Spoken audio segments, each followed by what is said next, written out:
Matius Matius bab 1. Inilah salasilah Yesus Kristus, anak Daud, anak Abraham. Abraham beroleh anak yang dinamai Ishak, Ishak beroleh Yakub, dan Yakub beroleh Yehuda serta saudara-saudaranya. Yehuda beroleh Peres dan Zera daripada Tamar, Peres beroleh Hezron, dan Hezron beroleh Ram. Ram beroleh Aminadab, Aminadab beroleh Nahason, dan Nahason beroleh Salmon. Salmon beroleh Boas daripada istrinya Rahab, Boas beroleh Obed daripada istrinya Rut, dan Obed beroleh Isai, dan Isai beroleh Raja Daud.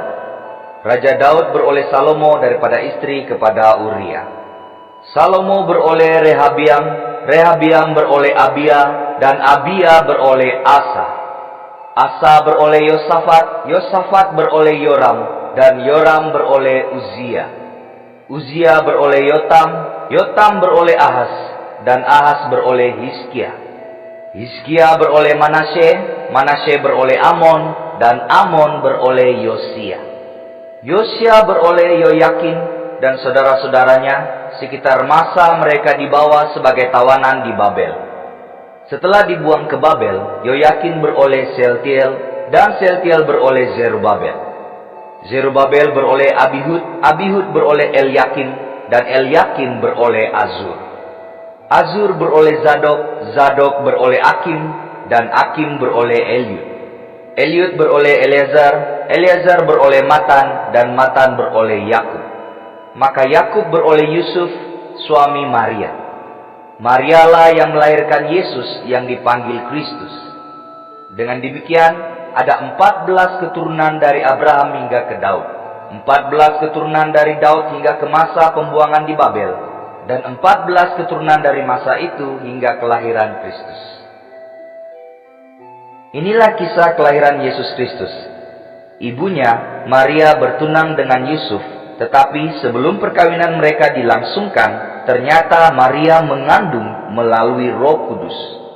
Yusuf, seorang yang saleh, tidak mahu memalukan Maria di mata masyarakat. Dia berniat memutuskan pertunangan mereka secara diam-diam. Dia memikirkan hal itu sehalus-halusnya. Suatu malam dia bermimpi bahwa malaikat Tuhan memperlihatkan diri kepadanya lalu berkata, "Hai Yusuf, anak Daud, janganlah takut mengambil Maria sebagai istrimu, karena anak di dalam kandungannya adalah daripada Roh Kudus. Maria akan melahirkan seorang anak lelaki. Namakanlah anak itu Yesus. Dia akan menyelamatkan umatnya daripada dosa mereka." Segala ini berlaku supaya terlaksanalah firman Tuhan melalui nabinya. Seorang anak darah akan mengandung dan melahirkan seorang anak lelaki, dan mereka akan menamai dia Immanuel, yang berarti Allah menyertai kita dalam bahasa Ibrani. Apabila Yusuf terjaga, dia pun mematuhi apa yang disampaikan oleh malaikat Tuhan itu, lalu berkawin dengan Maria. Tetapi Yusuf tidak bersentuh dengan Maria sebagai istrinya, hinggalah Maria melahirkan anak itu. Yusuf menamai anak itu Yesus.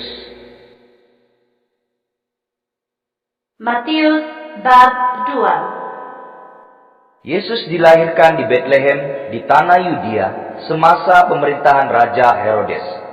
Tidak lama kemudian datanglah beberapa orang ahli ilmu bintang dari timur ke Yerusalem.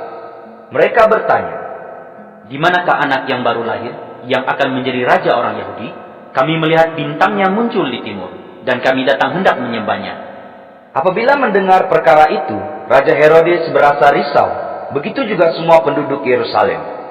Raja Herodes memanggil semua ketua imam dan ahli Taurat berhimpun, lalu bertanya kepada mereka, "Di mana tempat lahirnya Kristus, Mesias itu?"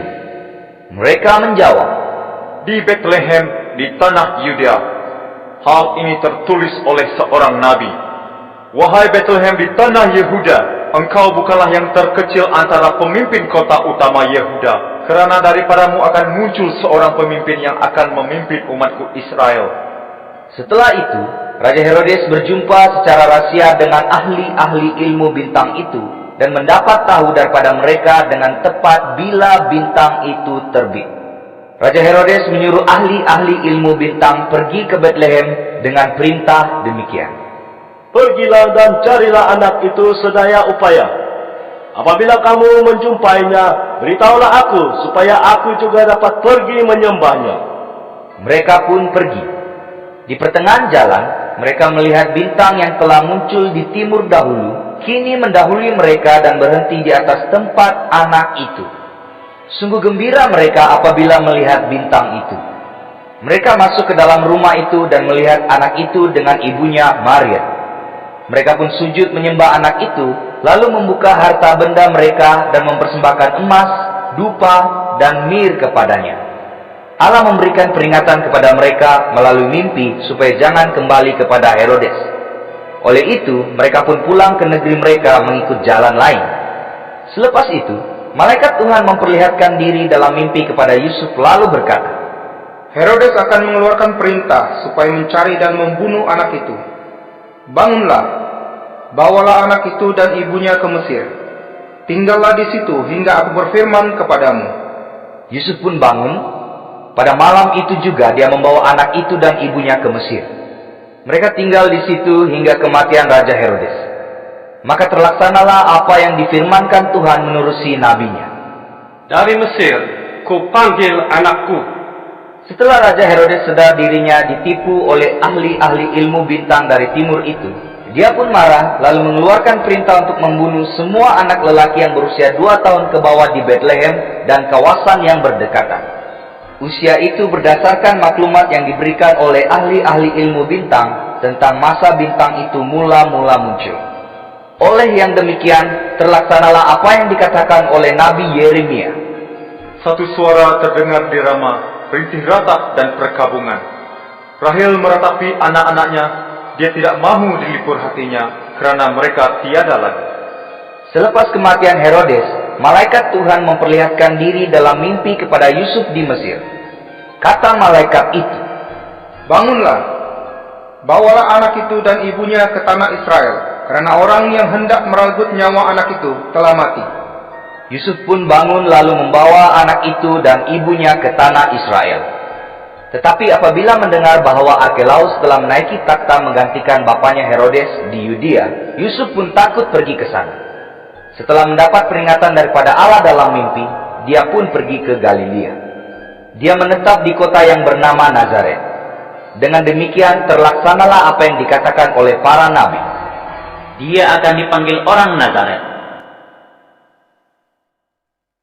Matius bab 3. Pada masa itu, Yohanes Pembaptis menyampaikan berita ini di gurun di Yudea. Dia berseru, Bertobatlah, karena kerajaan surga hampir tiba. Yohaneslah yang dimaksudkan dalam nubuat Nabi Yesaya. Suara seorang berseru di gurun, sediakanlah jalan untuk Tuhan, luruskanlah jalan untuknya. Pakaian Yohanes diperbuat daripada bulu unta dan tali pinggangnya daripada kulit. Makanannya belalang dan madu gurun. Orang dari Yerusalem, seluruh Yudea dan segenap kawasan sekitar sungai Yordan datang mendapatkan Yohanes. Mereka mengakui dosa mereka lalu dibaptiskan oleh Yohanes di sungai Yordan. Ramai orang Farisi dan Saduki datang untuk dibaptiskan. Apabila melihat mereka, Yohanes berkata, Hai kamu bagaikan ular kapak berbisa, siapakah yang mengingatkan kamu supaya melepaskan diri daripada kemurkaan Allah kelak? Buktikanlah dengan perbuatan bahwa kamu telah bertaubat. Jangan sangka kamu dapat berkata sesama sendiri, Abraham bapa moyang kita. Ketahuilah, Allah berkuasa menjadikan batu-batu ini anak cucu Abraham. Kapak sudah terletak pada akar umbi pokok. Setiap pokok yang tidak menghasilkan buah yang baik akan ditebang dan dihumbankan ke dalam api. Aku membaptismu dengan air untuk menunjukkan bahwa kamu telah bertaubat. Tetapi dia yang datang selepasku akan membaptismu dengan Roh Kudus dan api. Dia lebih berkuasa daripadaku. Membawakan kasutnya pun aku tidak layak. Tangannya memegang nyiru untuk menampi. Dia akan membersihkan tempat pembantingan dan mengumpulkan gandum di dalam jelapangnya. Tetapi sekam akan dibakarnya di dalam api yang tidak dapat dipadamkan. Ketika itu, Yesus meninggalkan Galilea lalu pergi ke sungai Yordan untuk dibaptiskan oleh Yohanes. Akan tetapi, Yohanes coba menolak dengan berkata, "Sepatutnya engkau yang membaptisku.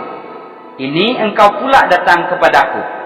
Tetapi Yesus menjawab, Biarkanlah demikian untuk sekarang, karena dengannya kita akan menunaikan segala perbenaran. Yohanes pun patuh. Setelah dibaptiskan, Yesus keluar dari air dengan segera. Lalu terbukalah langit dan dia melihat Roh Allah turun seperti burung merpati ke atasnya. Kemudian kedengaran suara dari surga. Inilah anakku yang kukasihi, dan dengannya aku berkenan. Matius bab 4. Setelah itu, Yesus dibawa oleh Roh ke gurun untuk digoda iblis. Setelah Yesus berpuasa 40 hari, 40 malam, dia berasa kelaparan. Iblis datang kepadanya lalu berkata, "Jika engkau anak Allah, perintahkanlah batu-batu ini menjadi roti."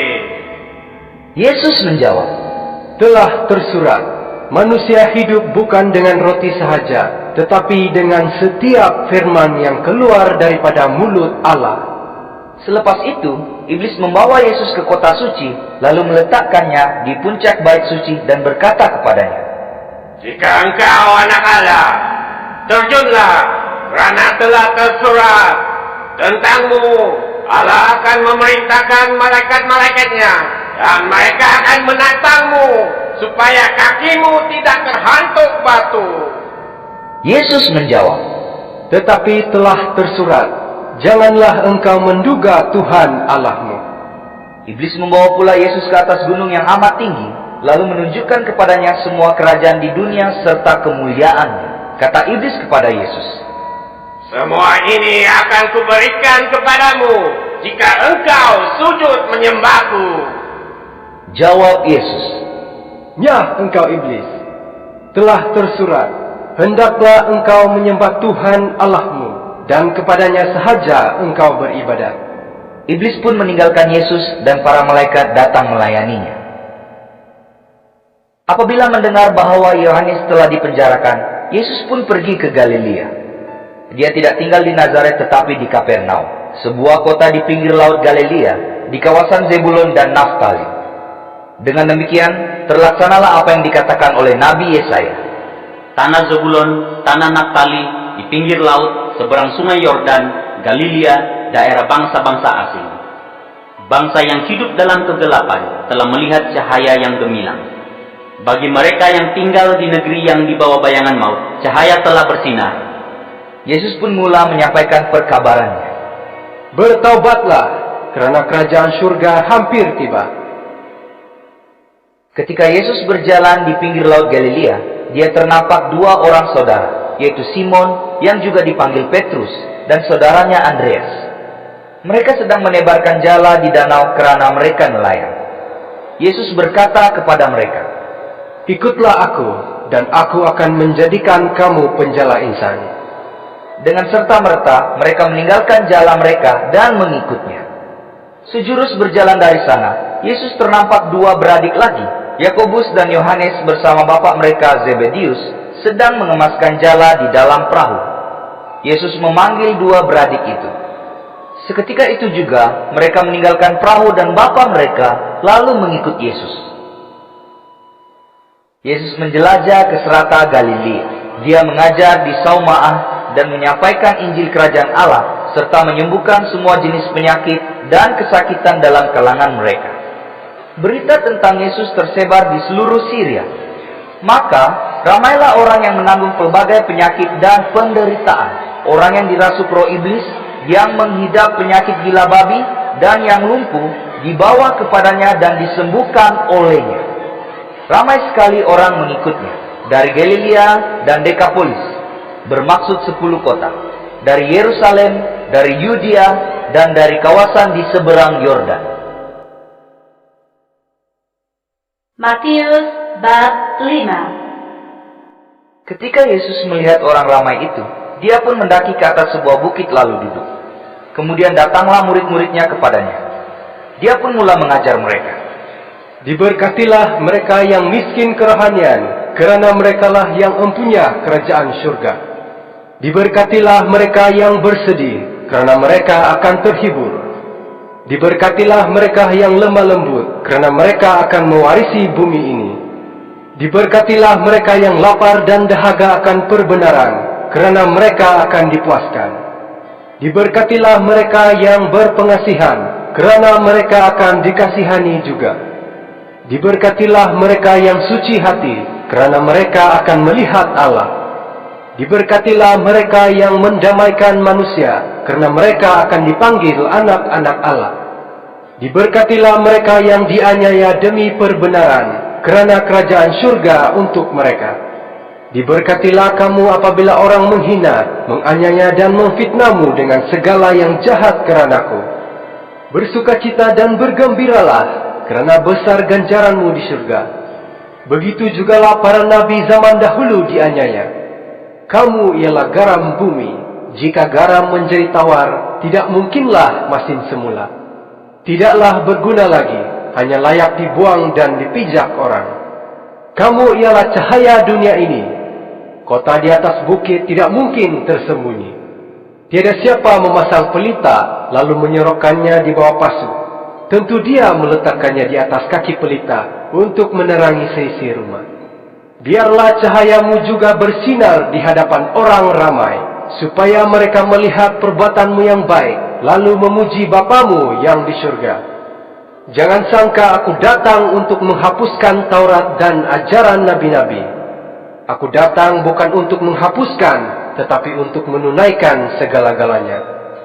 Sesungguhnya, aku berkata kepadamu, selagi ada langit dan bumi, satu titik atau huruf yang terkecil pun tidak akan hapus daripada Taurat sebelum semuanya ternyata berlaku.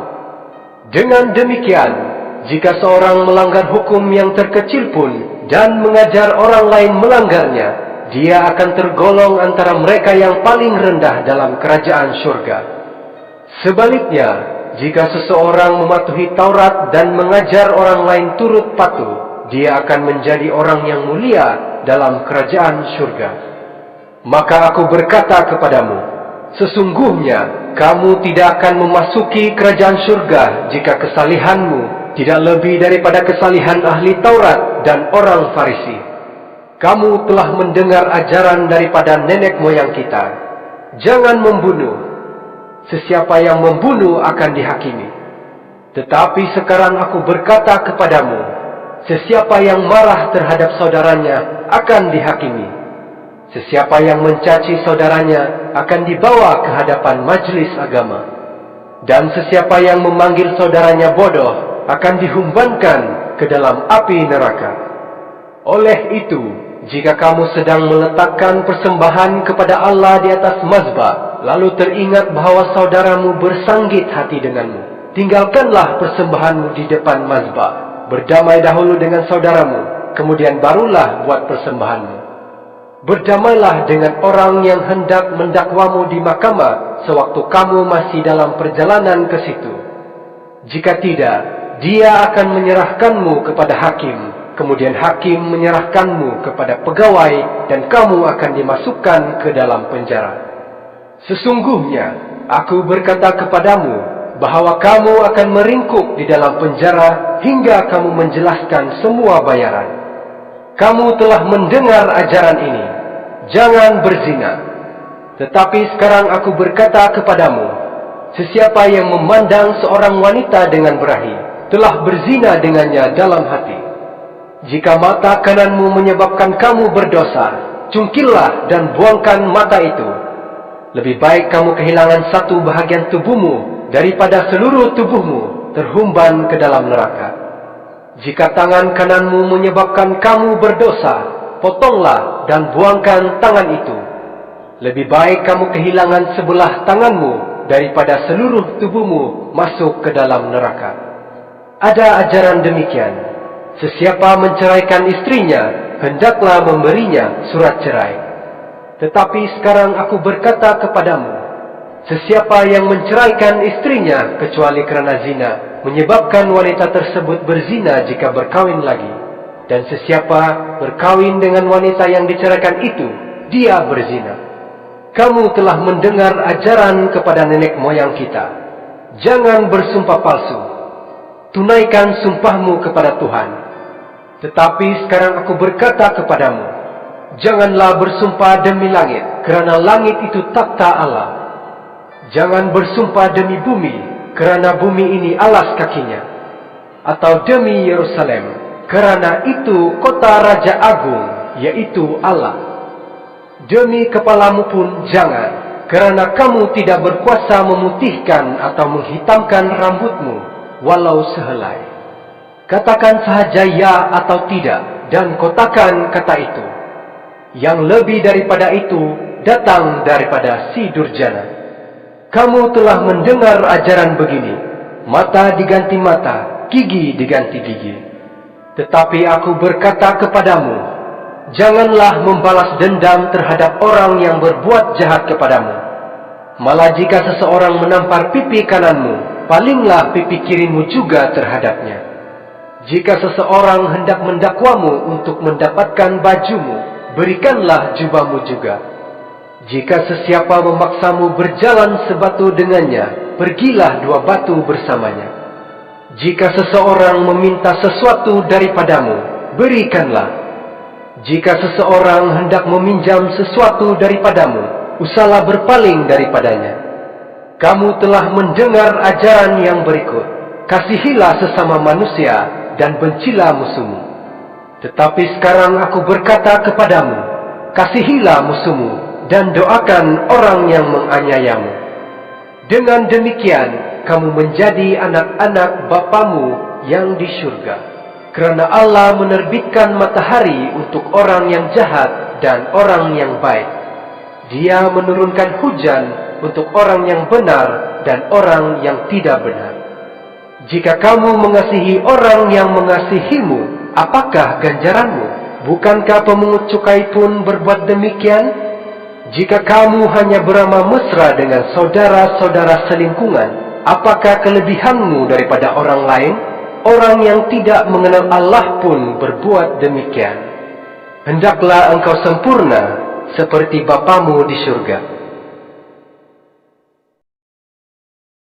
Matius bab 6. Ingatlah, jangan buat amal ibadat di muka umum supaya dilihat orang. Kamu tidak akan mendapat ganjaran daripada Bapamu yang di surga. Oleh itu, ketika kamu bersedekah kepada orang miskin, jangan heboh-hebohkan seperti orang munafik meniup sangkakala di sauma'ah dan di jalan raya, supaya dipuji orang. Sesungguhnya, aku berkata kepadamu, orang begitu sudah pun mendapat ganjaran mereka. Apabila kamu bersedekah kepada orang miskin, jangan sampai tangan kirimu tahu apa yang dilakukan oleh tangan kananmu. Jangan siapapun mengetahuinya. Bapamu yang melihat amalmu yang tersembunyi itu akan memberikan ganjaran kepadamu. Apabila kamu berdoa, janganlah seperti orang munafik. Mereka suka berdoa sambil berdiri di sauma'ah dan di simpang jalan, supaya dilihat orang. Sesungguhnya, aku berkata kepadamu, mereka itu sudah pun mendapatkan ganjaran mereka. Tetapi kamu, masuklah ke dalam bilik, tutup pintu dan berdoalah kepada Bapamu yang tidak dapat dilihat dengan mata. Dia mengetahui apa yang kamu lakukan secara tersembunyi dan akan memberikan ganjaran kepadamu. Ketika berdoa, jangan curah-curahkan kata-kata yang tidak bermakna, seperti orang yang tidak mengenal Allah. Mereka menyangka Allah akan mengabulkan permintaan mereka, kerana doa mereka itu panjang. Jangan berbuat seperti mereka. Bapamu tahu apa yang kamu perlukan sebelum kamu memohonnya. Berdoalah demikian, ya Bapa kami yang di surga, sucilah namamu. Datanglah kerajaanmu, terlaksanalah kehendakmu di bumi sebagaimana di surga. Berilah kami makanan untuk hari ini. Ampunkanlah kesalahan kami, sebagaimana kami mengampuni mereka yang bersalah terhadap kami. Janganlah biarkan kami tergoda, selamatkanlah kami daripada yang jahat. Engkaulah yang mempunyai kerajaan, kekuasaan, dan kemuliaan selama-lamanya. Amin. Jika kamu mengampuni orang yang bersalah terhadapmu, Bapamu yang di surga akan mengampunkan kesalahanmu juga. Tetapi jika kamu tidak mengampunkan kesalahan orang, Bapamu yang di surga juga tidak akan mengampunkan kesalahanmu. Apabila kamu berpuasa, jangan tunjukkan muka lesu seperti orang munafik. Mereka memperlihatkan wajah menderita supaya semua orang tahu mereka berpuasa. Sesungguhnya aku berkata kepadamu, mereka itu sudah pun mendapat ganjaran mereka. Ketika berpuasa, minyakilah kepalamu dan basuhlah muka, supaya orang tidak tahu kamu berpuasa. Biarlah puasamu hanya diketahui oleh Bapamu yang tidak dapat dilihat dengan mata. Bapamu melihat perbuatanmu yang tersembunyi itu dan memberikan ganjaran kepadamu. Jangan kumpulkan harta di dunia, karena di sini gegat dan karat merosakkannya, serta pencuri memecah masuk untuk mencurinya. Kumpulkan harta di surga, karena di situ gegat dan karat tidak dapat merosakkannya, serta pencuri tidak memecah masuk untuk mencurinya. Karena di mana hartamu terkumpul, disitulah hatimu tertumpu. Mata ialah pelita tubuh. Jika matamu terang, seluruh tubuhmu penuh dengan cahaya. Tetapi jika matamu kabur, seluruh tubuhmu gelap. Jika cahaya di dalam tubuhmu menjadi gelap, maka gelap gelitalah keadaannya. Seseorang tidak mungkin mengabdi diri kepada dua orang tuan. Dia akan membenci yang seorang dan mengasihi yang lain, atau akan setia kepada yang seorang dan mencela yang lain. Demikianlah kamu tidak dapat menjadi hamba Allah dan juga hamba kekayaan. Oleh itu, aku berkata kepadamu, janganlah khawatir tentang hidupmu, tentang apa yang kamu makan atau minum, atau tentang tubuhmu, dan tentang apa yang akan kamu pakai. Bukankah hidup lebih penting daripada makanan, dan tubuh lebih penting daripada pakaian? Lihatlah burung di udara, yang tidak menyemai atau menuai atau menyimpan hasil di jelapang, namun Bapamu yang di surga memberinya makan. Bukankah kamu lebih bernilai daripada burung? Siapakah dalam kalanganmu yang dapat melanjutkan usianya sedikit pun dengan menaruh khawatir? Jadi, mengapakah kamu risau tentang pakaian? Lihatlah bunga bakung di padang, yang tidak bekerja atau bertenun. Namun demikian, aku berkata kepadamu, Raja Salomo dengan segala kemegahannya pun tidak berpakaian seindah bunga itu. Jika Allah menghiasi rumput di padang yang wujud hari ini dan esoknya dibakar di dapur, tidakkah Allah akan memberimu pakaian? Begitu tipis kepercayaanmu. Jangan runsing tentang makanan, minuman, atau pakaianmu. Bangsa-bangsa yang tidak mengenal Allah mencari hal-hal ini. Akan tetapi, Bapamu yang di surga tahu bahwa kamu memerlukan semua itu. Utamakanlah kerajaan Allah serta perbenarannya, dan semuanya itu akan diberikan kepadamu. Oleh itu, jangan khawatir tentang hari esok, karena hari esok akan khawatir tentang hal-halnya sendiri. Setiap hari sudah cukup dengan kesusahan sehari. Matius bab 7. Jangan hakimi orang lain, supaya kamu tidak dihakimi. Kerana sebagaimana kamu menghakimi orang, demikian jugalah kamu akan dihakimi. Ukuran yang kamu gunakan untuk mengukur akan digunakan terhadapmu. Mengapakah kamu perhatikan selumbar di mata saudaramu, sedangkan kayu balak di matamu sendiri tidak kamu sedari? Bagaimanakah kamu dapat berkata kepada saudaramu, biarlah aku keluarkan selumbar daripada mata saudara, sedangkan kayu balak terpampang di matamu sendiri? Hai munafik, keluarkanlah dahulu kayu balak daripada matamu, barulah penglihatanmu terang untuk mengeluarkan selumbar daripada mata saudaramu. Jangan berikan sesuatu yang suci kepada anjing, atau mutiara kepada babi, nanti dipijak-pijaknya lalu berpaling menyerangmu. Mintalah, dan kamu akan menerimanya. Carilah, dan kamu akan mendapatnya. Ketuklah pintu, dan pintu akan dibuka untukmu. Setiap orang yang meminta akan menerima, setiap orang yang mencari akan mendapat, dan setiap orang yang mengetuk, pintu akan dibuka untuknya. Bapa manakah akan memberikan batu kepada anaknya yang meminta roti? Bapa manakah akan memberikan ular kepada anaknya yang meminta ikan? Kamu yang berdosa pun tahu memberikan yang baik kepada anakmu. Lebih-lebih lagi Bapamu yang di surga, Dia akan memberikan yang baik kepada mereka yang meminta daripadanya. Segala sesuatu yang kamu mahu orang lakukan kepadamu, lakukanlah demikian juga kepada mereka, karena inilah ajaran Taurat dan Nabi-Nabi. Masuklah melalui pintu yang sempit, kerana pintu gerbang dan jalan menuju kebinasaan itu lebar dan luas, maka ramai orang yang memilihnya. Sebaliknya, pintu dan jalan ke hidup kekal itu sempit dan sukar. Hanya segelintir orang yang menjumpainya. Berjaga-jagalah tentang nabi palsu yang datang kepadamu dengan pakaian domba, tetapi sebenarnya serigala ganas. Kamu akan mengenal orang daripada hasil perbuatan mereka. Pernahkah orang memetik buah anggur dari rimbunan berduri? Atau pernahkah buah ara dipetik dari semak berduri? Pokok yang subur menghasilkan buah yang baik, manakala pokok yang tidak subur menghasilkan buah yang tidak baik. Pokok yang subur tidak mungkin menghasilkan buah yang tidak baik, dan pokok yang tidak subur tidak mungkin menghasilkan buah yang baik. Setiap pokok yang tidak menghasilkan buah yang baik akan ditebang dan dibakar. Demikianlah kamu akan mengenal orang daripada hasil perbuatan mereka. Tidak semua orang yang memanggilku Tuhan, Tuhan akan memasuki kerajaan surga, tetapi hanya mereka yang melaksanakan kehendak Bapa-Ku yang di surga. Pada hari itu ramai orang akan berkata kepadaku, Tuhan, Tuhan, bukankah kami telah bernubuat dengan nama-Mu? Bukankah kami telah menghalau roh-roh iblis serta banyak melakukan mukjizat dengan nama-Mu? Tetapi aku akan menjawab, aku tidak mengenalmu. Nyahlah kamu dari sini, hai kamu yang bungkar.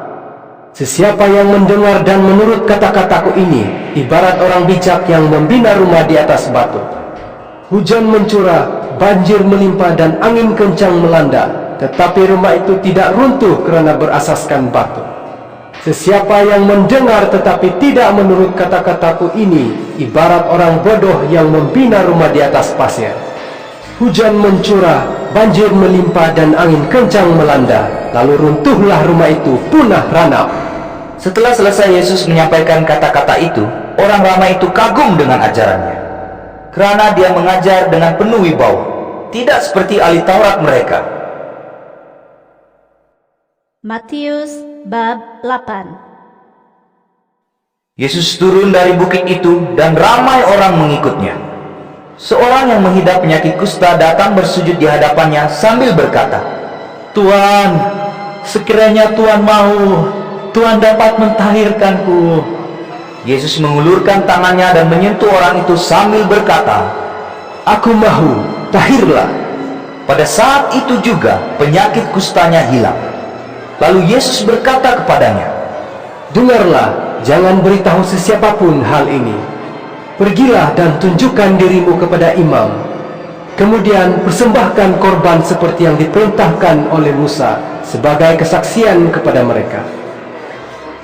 Ketika Yesus sampai di Kapernaum, seorang ketua tentara menjumpainya dan merayu kepadanya, Tuan, hambaku sakit di rumah, terlantar di katil tidak dapat bergerak dan amat derita.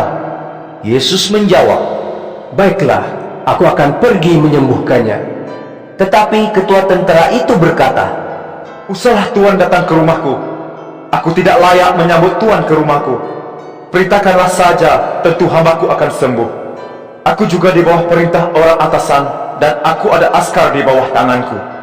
Apabila aku menyuruh seorang askar, pergi, dia pun pergi. Apabila aku menyuruh askar lain, mari, dia pun datang. Apabila aku menyuruh hambaku, buat ini, dia melakukannya.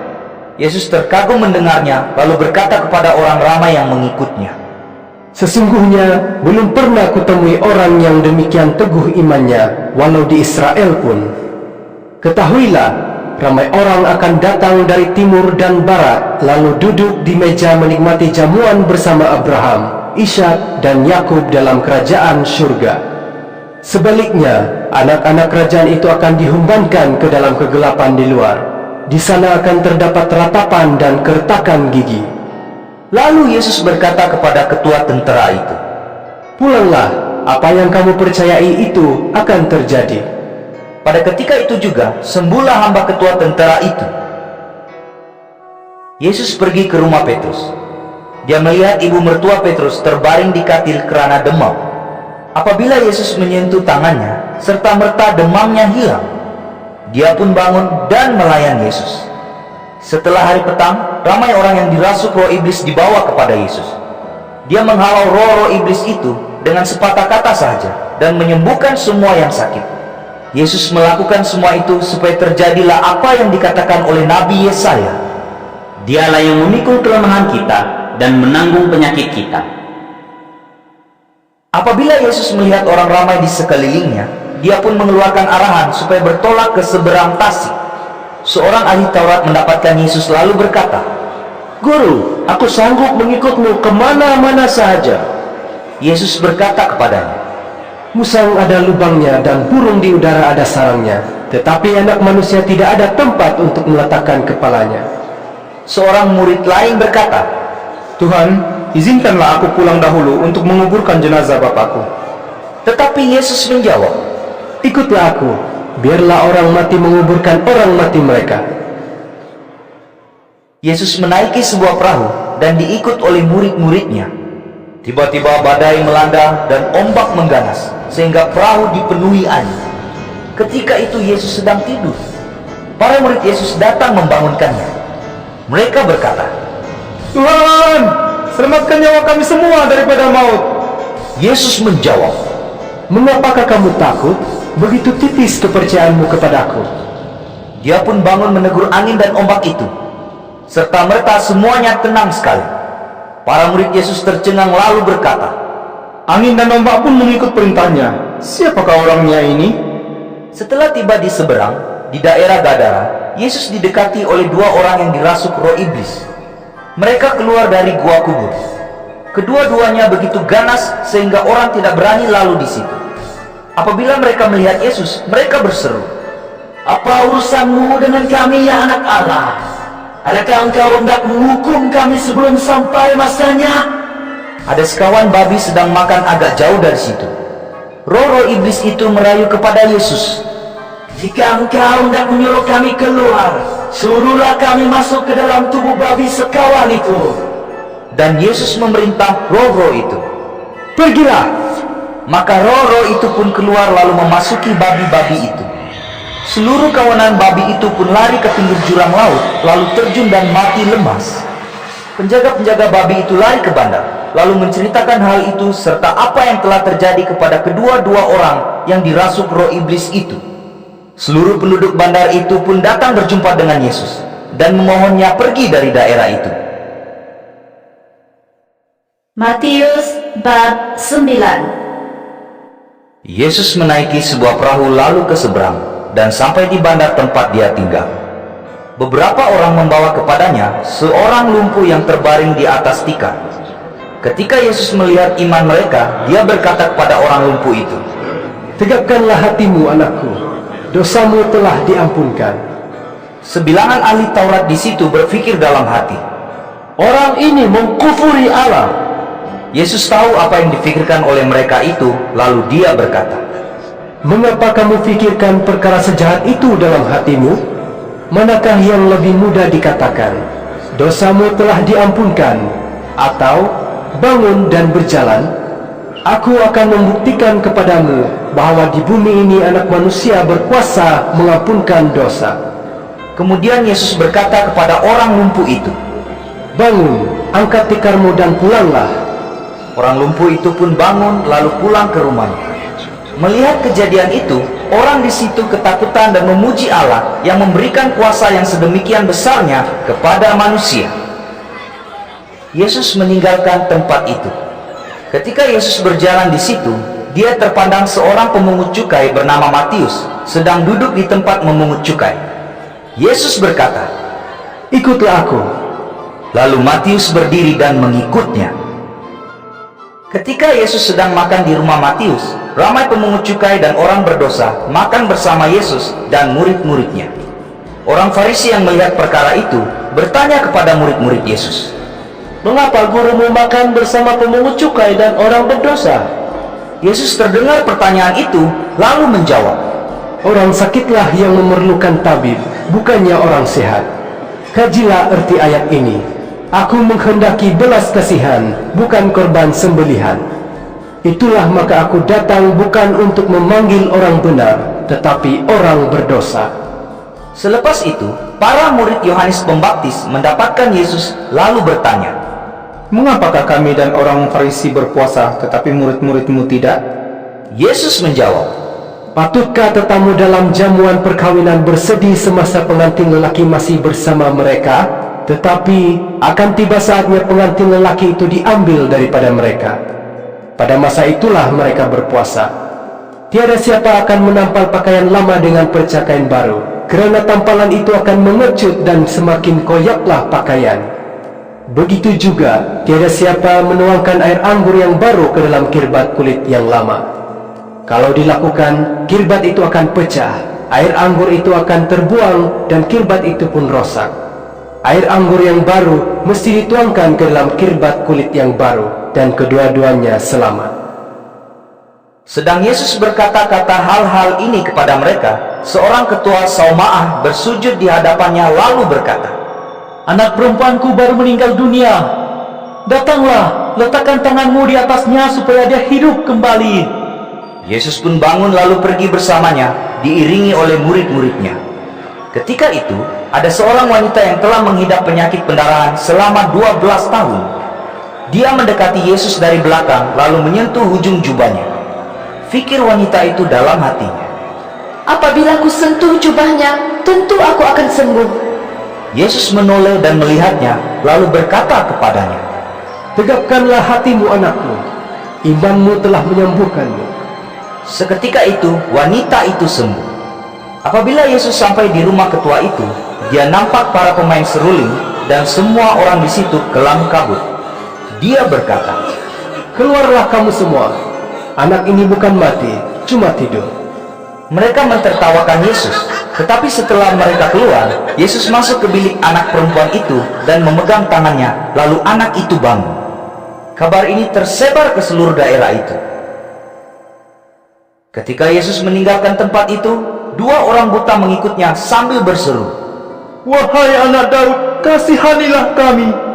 Ketika Yesus masuk ke rumah, kedua-dua orang buta itu mendekatinya.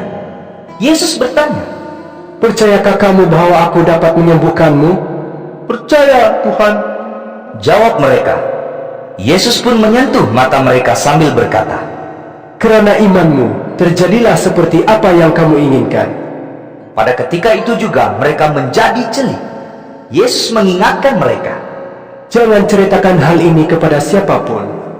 tetapi mereka pergi menyebarkan kabar tentang Yesus ke seluruh daerah itu. Selepas itu, seorang yang bisu kerana dirasuk roh iblis dibawa kepada Yesus. Yesus menghalau roh iblis itu, dan serta-merta orang itu mula berkata-kata. Semua yang melihatnya tercengang lalu berkata, Belum pernah kami lihat hal begini di Israel. Tetapi orang Farisi berkata, Ketua roh iblis telah memberi dia kuasa untuk menghalau roh-roh iblis. Demikianlah Yesus berjalan dari bandar ke bandar, dari pekan ke pekan.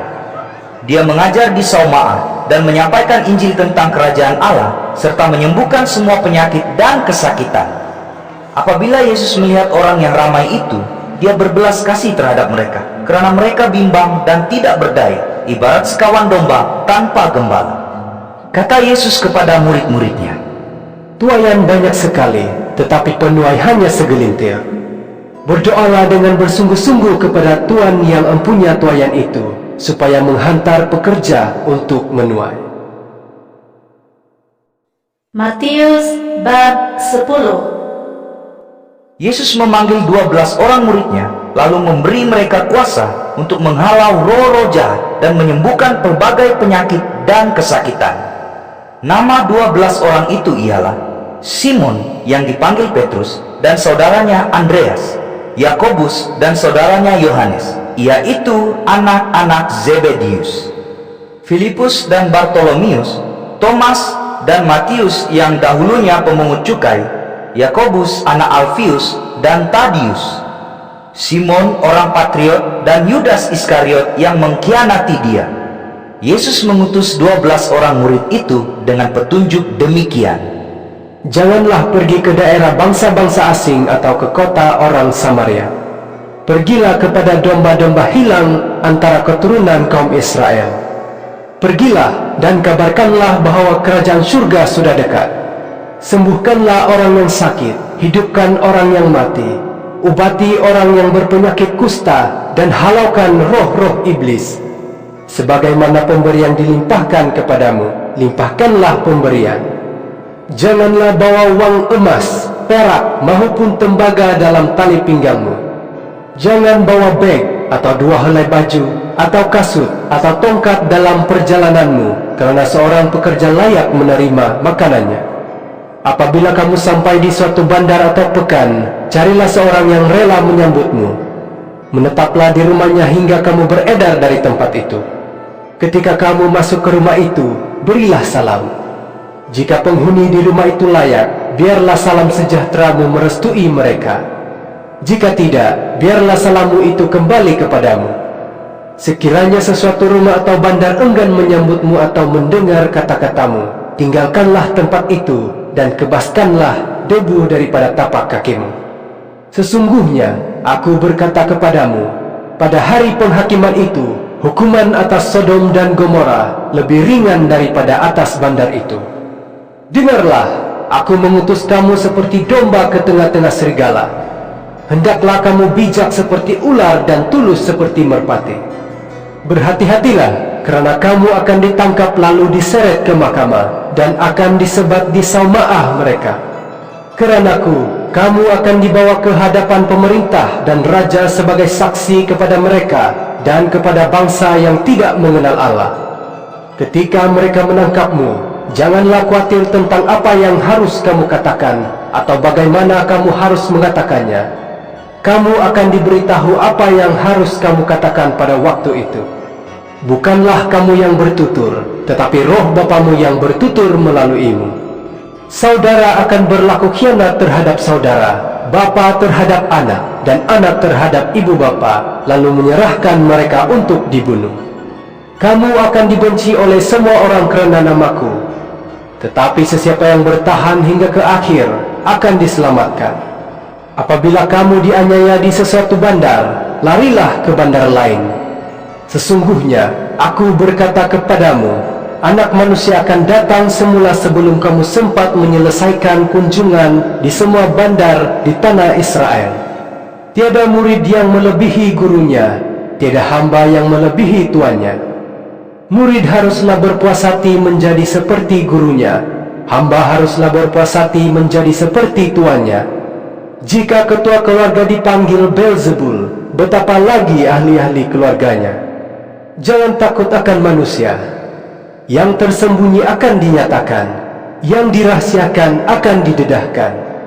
Apa yang kukatakan kepadamu secara rahsia, sampaikanlah secara terang-terang. Apa yang dibisikkan di telingamu, umumkanlah dari atas bumbung. Jangan takut akan mereka yang hanya dapat membunuh jasad, tetapi tidak berkuasa memusnahkan jiwa. Takutilah dia yang berkuasa memusnahkan jasad dan jiwa di dalam neraka. Bukankah 2 ekor burung pipit dibeli dengan harga 1 shilling, namun tidak seekor pun jatuh ke tanah tanpa izin Bapamu? Setiap helai rambut di kepalamu telah dihitung. Oleh itu, usahlah takut. Kamu lebih berharga daripada banyak burung pipit. Sesiapa mengakuiku di hadapan orang ramai, akan kuakui di hadirat Bapa-Ku di surga. Sebaliknya, sesiapa yang menyangkalku di hadapan manusia, akan kusangkal di hadirat Bapa-Ku di surga. Jangan sangka aku datang untuk membawa damai ke dunia. Aku datang bukan untuk membawa damai ke dunia, melainkan pedang. Dengan kedatanganku, anak lelaki melawan bapanya, anak perempuan melawan ibunya, dan menantu perempuan melawan ibu mertuanya. Ahli keluarganya sendiri akan menjadi musuhnya. Sesiapa yang lebih mengasihi bapa atau ibunya daripadaku, tidak layak menjadi muridku. Begitu juga, sesiapa yang lebih mengasihi anaknya daripadaku, tidak layak menjadi muridku. Sesiapa yang enggan memikul salibnya dan mengikutku, tidak layak menjadi muridku. Sesiapa yang mempertahankan hidupnya akan kehilangannya, dan sesiapa yang kehilangan hidupnya kerana menjadi muridku, akan mendapat hidupnya. Sesiapa yang menyambutmu, menyambutku juga, dan sesiapa yang menyambutku, menyambut dia yang mengutusku. Sesiapa yang menyambut seorang nabi kerana dia seorang nabi, akan menerima ganjaran seorang nabi. Sesiapa yang menyambut seorang yang benar kerana dia seorang yang benar, akan menerima ganjaran seorang yang benar. Sesungguhnya, aku berkata kepadamu, sesiapa yang memberikan minum walau hanya secawan air sejuk kepada seorang muridku yang paling rendah pun kerana dia muridku, pasti akan mendapat ganjarannya.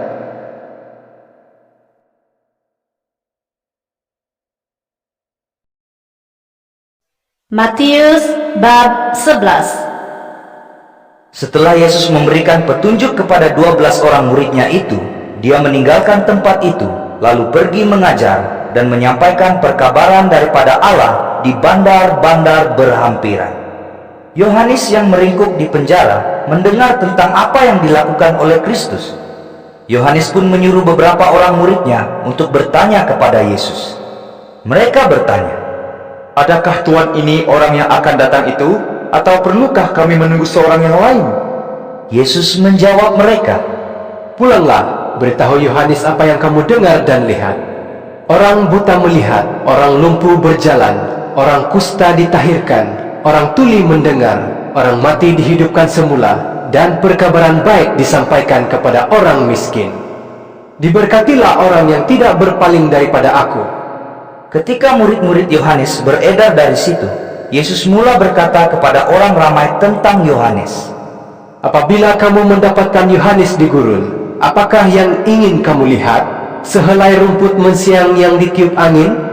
Kamu ke sana hendak melihat apa? Seorang yang berpakaian mewah? Orang yang berpakaian demikian tinggal di istana. Oleh itu, kamu ke sana untuk melihat apa? Seorang nabi? Betul. Malah aku berkata kepadamu, lebih daripada seorang nabi.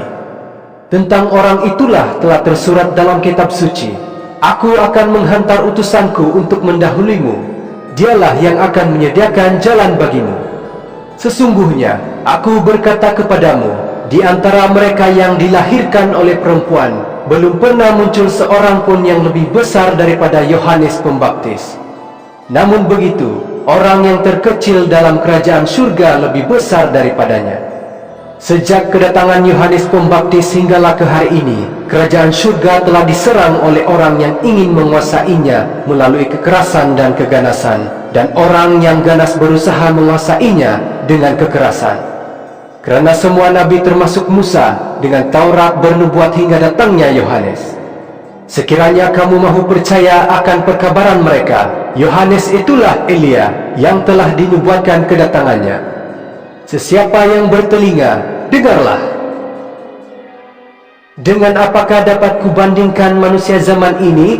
Mereka umpama anak-anak yang duduk di pasar, satu kumpulan berseru kepada yang lain.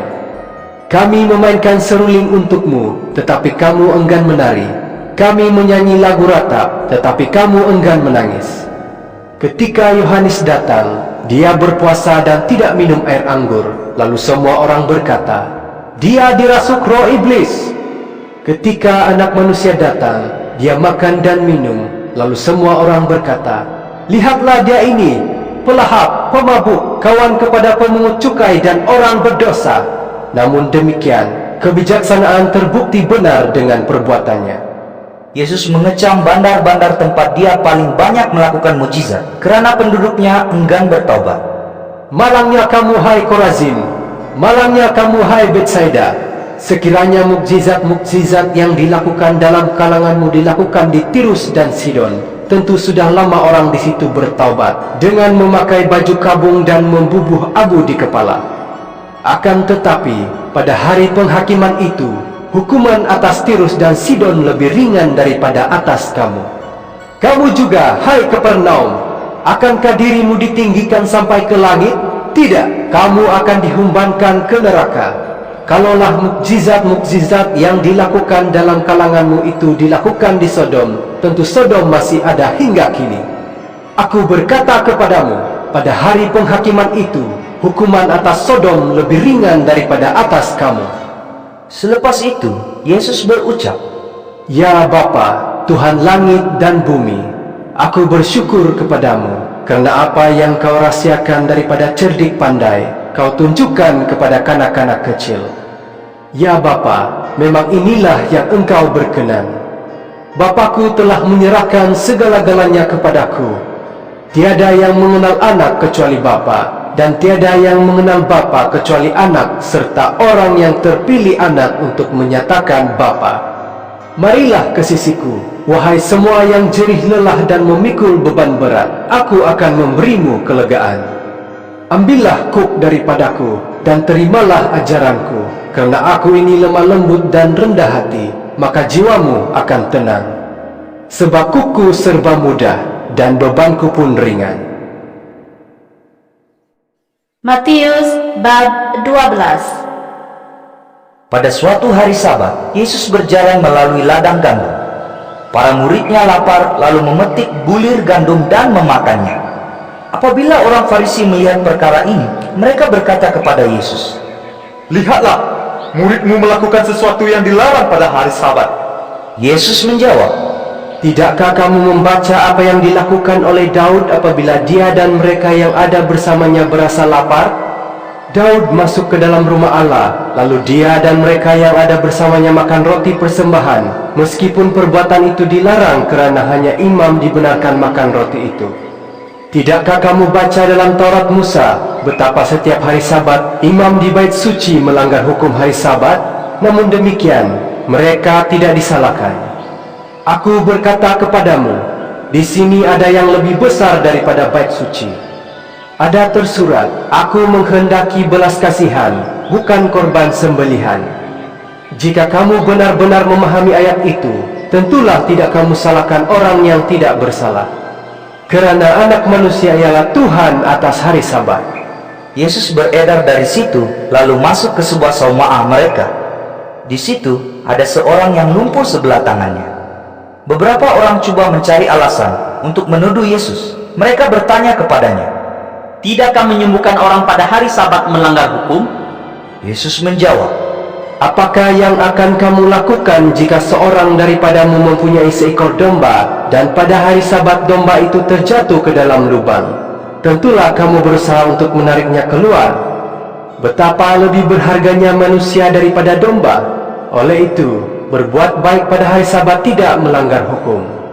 Setelah itu, Yesus berkata kepada orang yang lumpuh sebelah tangannya itu, Hulurkanlah tanganmu. Orang itu pun mengulurkan tangannya yang lumpuh, lalu tangan itu terus sembuh, sama seperti yang sebelahnya. Ketika itu, orang Farisi beredar dari situ, lalu berpakat hendak membunuh Yesus. Apabila Yesus mengetahui pakatan itu, dia pun meninggalkan tempat itu. Ramai orang mengikutnya, dan ramai yang disembuhkannya daripada pelbagai penyakit. Dia melarang keras mereka mengatakan, siapa dia? Dengan demikian, terjadilah firman Allah melalui Nabi Yesaya. Inilah hamba-Ku yang telah Kupilih, yang Kukasihi dan Kuredai. Aku akan menaruh roh-Ku ke atasnya, dan keadilan-Ku akan diisytiharkannya kepada semua bangsa. Dia tidak akan bertengkar atau membentak, ataupun bersuara lantang di jalan raya. Sehelai rumput mesiang yang terkulai tidak akan dipatahkannya, dan sumber yang malap tidak akan dipadamkannya, sehingga dia berjaya menegakkan keadilan. Dalam namanya, bangsa-bangsa asing akan bersandar harap kepadanya. Setelah itu, seorang yang buta dan bisu kerana dirasuk roh iblis dibawa kepada Yesus, lalu disembuhkannya. Orang ramai di situ ketakjuban, lalu bertanya sama sendiri, Mungkinkah dia ini anak Daud? Apabila orang Farisi mendengar tentang itu, mereka menjawab, Dia dapat menghalau roh-roh iblis kerana diberi kuasa oleh Beelzebul, ketua roh iblis.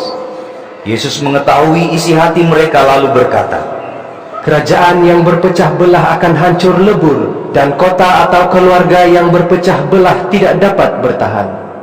Begitu juga, andainya iblis mengusir iblis, dia akan berpecah belah, dan bagaimanakah kerajaannya dapat bertahan?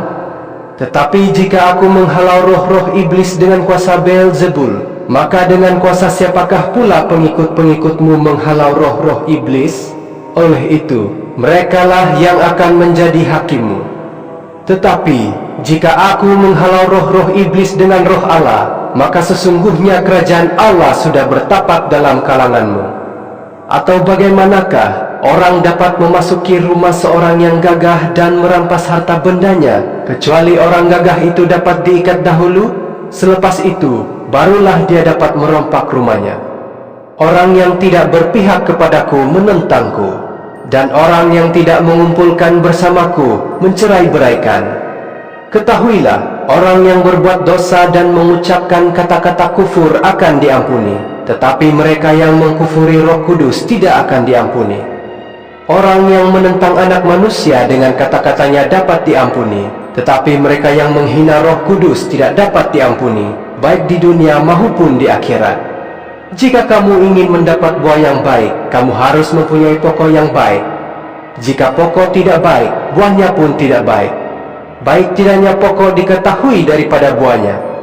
Hai kamu bagaikan ular kepak berbisa, bagaimana dapat kamu tuturkan perkara yang baik sedangkan dirimu jahat? Yang diluahkan mulut meluap daripada hati. Orang yang baik membuahkan hal-hal baik daripada khazanah simpanannya kerana hatinya penuh kebaikan. Orang yang jahat membuahkan hal-hal jahat kerana hatinya penuh kejahatan. Aku berkata kepadamu, pada hari penghakiman, setiap orang harus mempertanggungjawabkan setiap katanya yang tidak sewajarnya dituturkan. Kata-katamu sendiri akan dijadikan ukuran sama ada kamu bersalah atau tidak, dan dengan kata-katamu sendiri pula kamu dihukum. Selepas itu, beberapa orang ahli Taurat dan orang Farisi berkata kepada Yesus, Guru, kami ingin melihat suatu tanda mukjizat daripadamu. Tetapi Yesus menjawab, Manusia zaman yang durjana dan tidak setia ini ingin melihat tanda mukjizat, tetapi satu tanda pun tidak akan ditunjukkan kepadanya kecuali tanda Nabi Yunus. Sebagaimana Yunus tinggal 3 hari 3 malam di dalam perut ikan besar, begitu jugalah anak manusia akan tinggal 3 hari 3 malam di dalam perut bumi. Pada hari penghakiman, orang Niniwe akan bangkit bersama orang zaman ini, dan menuduhnya pula kerana orang Niniwe itu bertaubat apabila mendengar perkabaran Yunus. Dan sekarang di sini ada yang lebih besar daripada Yunus. Pada hari penghakiman, Ratu Sheba dari selatan akan bangkit bersama orang zaman ini, dan menuduhnya pula kerana dia telah datang dari hujung bumi untuk mendengar hikmah Raja Salomo. Dan sekarang di sini ada yang lebih besar daripada Raja Salomo. Apabila roh jahat keluar daripada seseorang, roh itu akan menjelajahi kawasan yang tandus untuk mencari tempat berehat.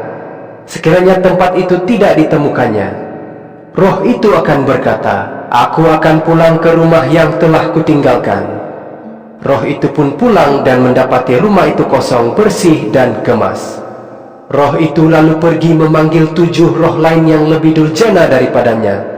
Semuanya memasuki tubuh orang itu dan menetap di situ. Akhirnya keadaan orang itu lebih teruk daripada dahulu. Inilah yang akan terjadi kepada manusia durjana zaman ini. Sedang Yesus berbicara dengan orang ramai, ibu dan saudara-saudaranya datang berdiri di luar karena hendak bercakap dengan Yesus. Seorang daripada orang ramai itu memberitahu Yesus, Ibu dan saudara-saudaramu ada di luar dan hendak bercakap denganmu. Tetapi Yesus menjawab, Siapakah ibuku? Siapakah saudara-saudaraku? Dia menunjuk kepada murid-muridnya, lalu berkata, Inilah ibuku dan saudara-saudara lelakiku. Sesiapa yang melakukan kehendak Bapa-Ku yang di surga, merekalah saudara lelaki, saudara perempuan, dan ibuku. Matius bab 13. Pada hari itu juga, Yesus keluar dari rumah, lalu duduk di pinggir laut. Sungguh ramai orang datang berasak-asak di sekelilingnya. Yesus pun masuk ke dalam sebuah perahu dan duduk di situ, manakala orang ramai itu berdiri di pantai. Yesus memberitahu mereka banyak perkara melalui ibarat. Dia berkata, Seorang penyemai pergi menabur. Semasa dia menabur benih, ada yang jatuh di tepi jalan lalu dimakan burung. Ada pula yang jatuh di tempat berbatu yang kurang tanahnya. Benih itu segera bercambah kerana tanahnya tidak dalam. Tetapi ketika matahari naik, tunas-tunas itu layu lalu kering kerana tidak berakar. Ada pula yang jatuh di tengah-tengah semak duri, lalu semak membesar dan membantutkannya. Namun demikian, ada yang jatuh di tanah yang subur dan memberikan hasil 100 kali ganda, 60 kali ganda, atau 30 kali ganda. Sesiapa yang bertelinga, dengarlah. Para murid Yesus datang bertanya kepadanya, Mengapa engkau bercakap kepada mereka melalui ibarat? Yesus menjawab, Kamu telah diberi anugerah untuk mengetahui rahasia kerajaan surga, tetapi mereka tidak. Sesiapa yang mempunyai sesuatu akan diberi lebih banyak lagi, sehingga dia penuh kelimpahan. Sebaliknya, sesiapa yang tidak mempunyai sesuatu, sedikit yang ada padanya pun akan diambil. Aku bercakap kepada mereka melalui ibarat, kerana mereka melihat tetapi tidak nampak, mereka mendengar tetapi tidak mengerti. Keadaan mereka ini tepat seperti terdapat dalam nubuat Nabi Yesaya. Kamu terus mendengar tetapi tidak mengerti, kamu akan terus melihat tetapi tidak mengetahui. Kerana hati umat ini telah buntu, mereka pekakkan telinga dan pejamkan mata. Kalau tidak demikian, mereka tentu melihat dengan mata, mendengar dengan telinga, dan mengerti dengan hati, lalu berpaling kepadaku, dan aku menyembuhkan mereka. Tetapi diberkatilah matamu kerana melihat, dan telingamu kerana mendengar. Sesungguhnya, aku berkata kepadamu, ramai nabi dan orang yang benar berhasrat melihat apa yang kamu lihat, tetapi tidak melihatnya, dan mendengar apa yang kamu dengar, tetapi tidak mendengarnya. Oleh itu, dengarlah maksud ibarat penyemai benih. Apabila seseorang mendengar perkabaran kerajaan Allah dan tidak memahaminya, akan datanglah si durjana menyambar apa yang telah ditabur dalam hatinya. Orang inilah yang menerima benih di tepi jalan. Orang yang menerima benih di tempat berbatu pula bermaksud orang yang mendengar firman itu dan terus menerimanya dengan sukacita. Tetapi dia tidak berakar, maka hanya tahan seketika.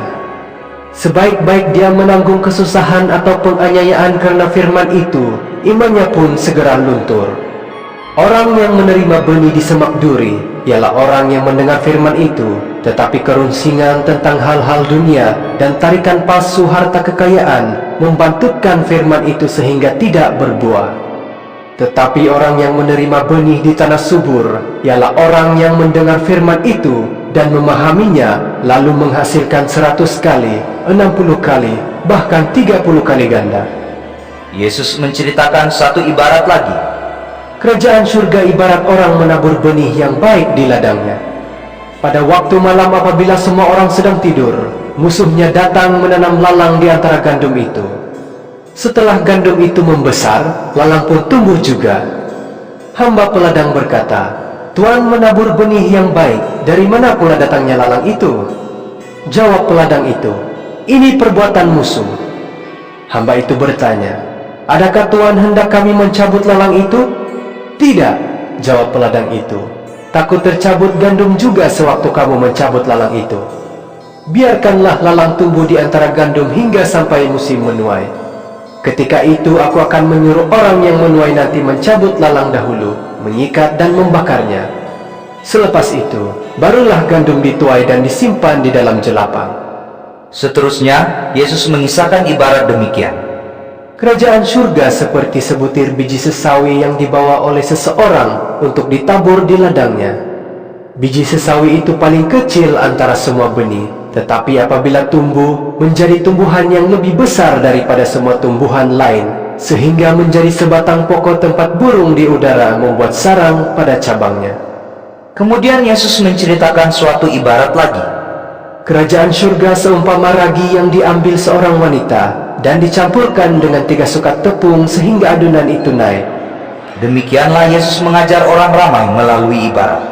Tidak ada satu ajaran yang disampaikannya kepada mereka tanpa ibarat. Maka terjadilah apa yang dikatakan oleh Nabi. Aku akan membuka mulut melalui ibarat. Aku akan menuturkan hal-hal yang dirahasiakan sejak dunia dicipta. Selepas itu, Yesus meninggalkan orang ramai lalu masuk ke rumah. Murid-muridnya datang kepadanya lalu berkata, Terangkanlah kepada kami maksud ibarat lalang di antara gandum itu. Yesus berkata, Orang yang menabur benih baik itu anak manusia. Ladang itu dunia. Benih yang baik itu anak-anak kerajaan, dan lalang itu anak-anak si durjana. Musuh yang menanam lalang itu iblis. Masa menuai ialah hari akhir, dan para penuai itu malaikat. Sebagaimana lalang dikumpulkan dan dibakar, demikianlah halnya akan terjadi pada hari akhir. Anak manusia akan memerintahkan malaikatnya mengumpulkan semua dalam kalangan umatnya yang melakukan kejahatan dalam kerajaannya dan yang menyebabkan orang berdosa. Mereka akan dihumbankan ke dalam relau yang berapi-api, tempat ratapan dan keretakan gigi. Orang yang benar akan bersinar laksana matahari dalam kerajaan Allah, Bapa mereka. Sesiapa yang bertelinga, dengarlah. Kerajaan surga ibarat harta yang tersembunyi di dalam sebidang tanah. Seseorang telah menjumpainya lalu menyembunyikannya semula. Setelah itu, dengan penuh sukacita dia menjual segala yang dimilikinya lalu membeli tanah itu. Kerajaan surga juga umpama seorang saudagar yang mencari mutiara yang paling tinggi nilainya. Apabila dia menjumpai mutiara yang paling bernilai, dia pun menjual semua yang dimilikinya lalu membeli mutiara itu. Kerajaan surga juga seperti pukat yang dilabuhkan ke dalam laut lalu mendapat aneka jenis ikan. Setelah syarat dan ditarik ke darat, para nelayan memeriksanya lalu menyimpan yang baik di dalam bekas dan membuang yang tidak baik. Demikianlah yang akan terjadi pada akhir zaman. Malaikat akan datang mengasingkan orang durjana daripada orang yang benar. Orang durjana itu akan dihumbankan ke dalam relau yang berapi-api, tempat ratapan dan keretakan gigi. Fahamkah kamu hal-hal ini? Tanya Yesus. Kami faham. Jawab mereka. Yesus berkata, Oleh itu, setiap ahli Taurat yang telah menerima ajaran tentang kerajaan surga adalah seperti ketua rumah yang mengeluarkan barang baru dan barang lama daripada khazanah simpanannya. Setelah Yesus selesai menceritakan ibarat, Yesus pun beredar dari situ. Lalu dia pulang ke kampung halamannya. Di situ dia mengajar di Saumar. Orang yang mendengarnya heran lalu bertanya, Dari manakah dia mendapat kebijaksanaan begini? Dari manakah dia mendapat kuasa melakukan mujizat? Bukankah dia anak tukang kayu? Bukankah Maria itu ibunya, dan Yakobus, Yusuf, Simon serta Yudas itu saudaranya? Bukankah saudara-saudara perempuannya ada bersama kita? Dari manakah dia mendapat semua ini? Dengan demikian mereka enggan menerimanya. Yesus berkata kepada mereka, Seorang nabi dihormati kecuali di kampung halamannya dan dalam keluarganya sendiri. Yesus tidak banyak melakukan mukjizat di situ karena mereka tidak percaya. Matius bab 14. Pada masa itu Herodes, raja wilayah, mendengar tentang Yesus. Herodes berkata kepada orang di bawahnya, Ini tentu Yohanes Pembaptis. Dia telah dibangkitkan daripada kematian. Itulah sebab dia mempunyai kuasa melakukan mujizat. Sebelum itu Herodes telah memerintahkan supaya Yohanes ditangkap, diikat dan dipenjarakan, disebabkan Herodias, istri saudaranya Filipus. Yohanes telah memberitahu Herodes, Mengambil Herodias sebagai istrimu adalah haram. Herodes hendak membunuh Yohanes, tetapi takut karena rakyat menganggapnya seorang nabi. Pada hari jadi Herodes, anak perempuan Herodias menari di hadapan majelis dan menyenangi hati Herodes, sehingga Herodes bersumpah akan memberikan apa sahaja yang diminta oleh gadis itu. Disuruh oleh ibunya, gadis itu memohon kepala Yohanes Pembaptis di atas talam pada waktu itu juga. Lalu raja amat berduka cita, tetapi apakan daya, dia telah bersumpah di hadapan semua tetamunya. Oleh itu, dia memerintahkan supaya permintaan gadis itu dilaksanakan.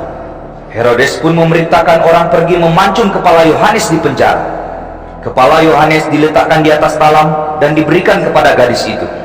Gadis itu menyerahkan kepala Yohanes kepada ibunya. Selepas itu, murid Yohanes datang mengambil jenazahnya dan mengebumikannya. Kemudian mereka pergi memberitahu Yesus tentangnya. Sebaik-baik mendengar tentang Yohanes, Yesus menaiki perahu dan pergi seorang diri ke suatu tempat sunyi. Namun demikian, orang ramai mendapat tahu, lalu mengikut Yesus melalui jalan darat dari kota. Setelah Yesus turun dari perahu dan melihat orang ramai di situ, hatinya berbelas kasih terhadap mereka. Lalu dia menyembuhkan orang yang sakit dalam kalangan mereka. Apabila menjelang petang, para murid Yesus mendapatkannya lalu berkata, Hari sudah hampir malam dan kawasan ini terpencil. Suruhlah orang yang ramai ini pergi, supaya dapat membeli makanan di pekan. Tetapi Yesus menjawab, Mereka tidak usah pergi. Berilah mereka makan. kata para murid Yesus. Kita hanya ada 5 buku roti dan 2 ekor ikan. Yesus berkata, Bawalah makanan itu kepadaku. Dia menyuruh orang ramai itu duduk di atas rumput. Setelah mengambil 5 buku roti dan 2 ekor ikan, dia menengadah ke langit dan mengucap syukur kepada Allah. Kemudian dia memecah-mecahkan roti itu dan menghulurkannya kepada murid-muridnya untuk diberikan kepada orang ramai itu. Mereka semuanya makan sehingga kenyang. Para murid mengumpulkan lebihan makanan sebanyak 12 bakul. Jumlah yang makan kira-kira 5.000 orang lelaki, belum dihitung wanita dan kanak-kanak. Setelah itu, Yesus menyuruh murid-muridnya menaiki perahu dan pergi ke seberang dahulu, sementara dia menyuruh orang ramai itu pulang. Setelah menyuruh mereka pulang, Yesus naik ke bukit seorang diri lalu berdoa. Apabila hari sudah lewat petang, Yesus berada di situ seorang diri. Ketika itu, perahu yang dinaiki oleh murid-muridnya sudah jauh ke tengah, terumbang-ambing karena angin berhembus dari arah bertentangan. Antara dini hari dan subuh, Yesus berjalan di atas air menghampiri mereka. Apabila murid-muridnya melihatnya berjalan di atas air, mereka ketakutan lalu menjerit, Hantu! Yesus segera berkata kepada mereka, Tabahkanlah hatimu. Aku Yesus. Jangan takut. Petrus berkata, Tuhan, jika benar Engkau, suruhlah aku berjalan di atas air mendapatkanmu. Marilah. sahut Yesus. Petrus turun dari perahu dan mula berjalan di atas air ke arah Yesus. Tetapi apabila menyadari betapa kencangnya angin, Petrus berasa takut lalu mula tenggelam. Tuhan, selamatkan aku! Serunya. Yesus segera mengulurkan tangan memegangnya lalu berkata, Begitu tipis kepercayaanmu. Mengapa engkau ragu? Kedua-dua mereka menaiki perahu dan angin pun tiada. Selepas itu, para murid Yesus yang di dalam perahu menyembahnya sambil berkata, Sesungguhnya Engkaulah Anak Allah. Mereka menyeberang hingga tiba di Genesaret. Orang di situ mengenal Yesus, lalu menyebarkan berita kedatangannya ke serata daerah itu. Ramailah dibawa orang sakit kepadanya. Mereka merayu Yesus supaya mengizinkan orang sakit menyentuh ujung jubahnya. Semua yang menyentuhnya terus sembuh. Matius bab 15. Setelah itu, beberapa orang Farisi dan ahli Taurat dari Yerusalem datang mendapatkan Yesus lalu bertanya, Mengapa muridmu melanggar adat istiadat nenek moyang kita? Mereka tidak membasuh tangan sebelum makan. Yesus menjawab, Mengapa kamu membelakangi perintah Allah demi mematuhi adat istiadatmu? Allah berfirman, Hormatilah ibu bapamu, dan orang yang mencaci ibu bapa sendiri mesti dihukum mati. Sebaliknya kamu mengajar, jika seseorang berkata kepada ibu bapanya, Apa yang patut kugunakan untuk menolong ayah dan ibu telah kupersembahkan kepada Allah, maka tidak perlulah orang itu menghormati ibu bapanya. Demikianlah kamu menyatakan firman Allah tidak berlaku atas sebab adat istiadatmu. Kamu munafik, tepat sekali kata-kata Yesaya dalam nubuatnya tentangmu. Bangsa ini menghormatiku dengan kata-kata, tetapi hati mereka jauh daripadaku. Sia-sialah mereka beribadat kepadaku, sedangkan ajaran yang diajarkan mereka ialah peraturan manusia. Kemudian Yesus memanggil orang ramai itu lalu berkata kepada mereka, Dengar dan fahamlah, apa yang masuk ke mulut seseorang tidak menajiskannya, tetapi apa yang keluar dari mulutnya, itulah yang menajiskannya. Selepas itu, para murid Yesus mendapatkannya dan berkata, Tahukah engkau bahwa orang Farisi tersinggung dengan kata-katamu? Yesus menjawab, Segala tanaman selain yang ditanam oleh Bapakku di surga akan dicabut. Jangan hiraukan orang Farisi, mereka itu orang buta yang memimpin orang buta. Apabila orang buta memimpin orang buta, kedua-duanya masuk ke dalam parit. Petrus berkata, Terangkanlah maksud ibarat tadi kepada kami. Yesus berkata, Kamu masih tidak faham? Tidakkah kamu mengerti apa yang masuk ke dalam mulut seseorang turun ke perut lalu keluar semula? Sebaliknya, apa yang keluar dari mulut datang dari hati, dan inilah yang menajiskan. Dari hati timbul pikiran jahat yang mendorong seseorang membunuh, berzina, berbuat cabul, mencuri, memberi kesaksian palsu, dan memfitnah. Segala itulah yang menajiskan, bukan makan dengan tidak membasuh tangan. Yesus beredar dari situ dan pergi ke kawasan berhampiran bandar Tirus dan Sidon. Seorang wanita Kanaan yang tinggal di situ datang mendapatkan Yesus sambil berseru, Wahai Tuan, anak Daud, kasihanilah aku. Anak perempuanku dirasuk roh iblis dan menderita. Yesus diam tidak menjawab. Para muridnya memohon kepadanya, Suruhlah wanita itu pergi. Dia mengikut kita meraung-raung. Yesus berkata kepada wanita itu, Aku diutus khusus kepada keturunan kaum Israel yang seperti domba yang hilang. Wanita itu mendekati Yesus dan menyembahnya sambil berkata, Tuan, tolonglah aku. Yesus menjawab, Tidak patut mengambil roti anak-anak dan mencampakkannya kepada anjing. Benar, Tuan. balas wanita itu. Tetapi anjing pun makan sisa yang jatuh dari meja tuannya. Oleh yang demikian, Yesus berkata kepadanya, Kamu seorang wanita yang teguh iman. Apa yang kamu inginkan itu akan berlaku. Serta-merta anak wanita itu pulih. Yesus beredar dari situ, lalu berjalan menyusur pesisiran laut Galilea. Setelah itu, dia mendaki sebuah bukit dan duduk di situ. Ramailah yang datang mendapatkannya, membawa orang yang tempang, buta, lumpuh, bisu, dan yang mengidap berbagai penyakit. Yesus menyembuhkan mereka. Orang ramai tercengang melihat yang bisu bercakap, yang cacat dipulihkan, yang tempang berjalan, dan yang buta melihat, lalu mereka memuji Allah Israel. Yesus memanggil murid-muridnya lalu berkata, Aku berbelas kasihan kepada orang ramai ini. Sudah 3 hari mereka bersamaku, sekarang mereka kehabisan makanan. Aku tidak mahu menyuruh mereka pulang dengan perut kosong, kalau pengsan nanti di tengah jalan. Para muridnya berkata, Di manakah dapat kami cari roti yang cukup untuk orang seramai itu, sedangkan kawasan ini terpencil? Yesus bertanya, Berapa banyakkah roti yang ada padamu? 7 buku. Jawab mereka. Dan beberapa ekor ikan kecil. Yesus menyuruh orang ramai itu duduk di atas tanah. Dia mengambil 7 buku roti dan ikan itu, mengucap syukur kepada Allah, lalu memecah-mecahkannya dan menghulurkannya kepada murid-muridnya untuk diberikan kepada orang ramai.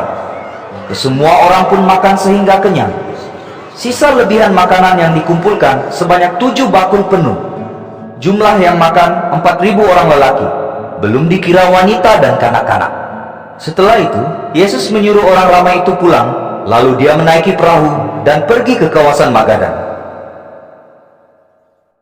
Matius bab 16. Beberapa orang Farisi dan Saduki datang kepada Yesus.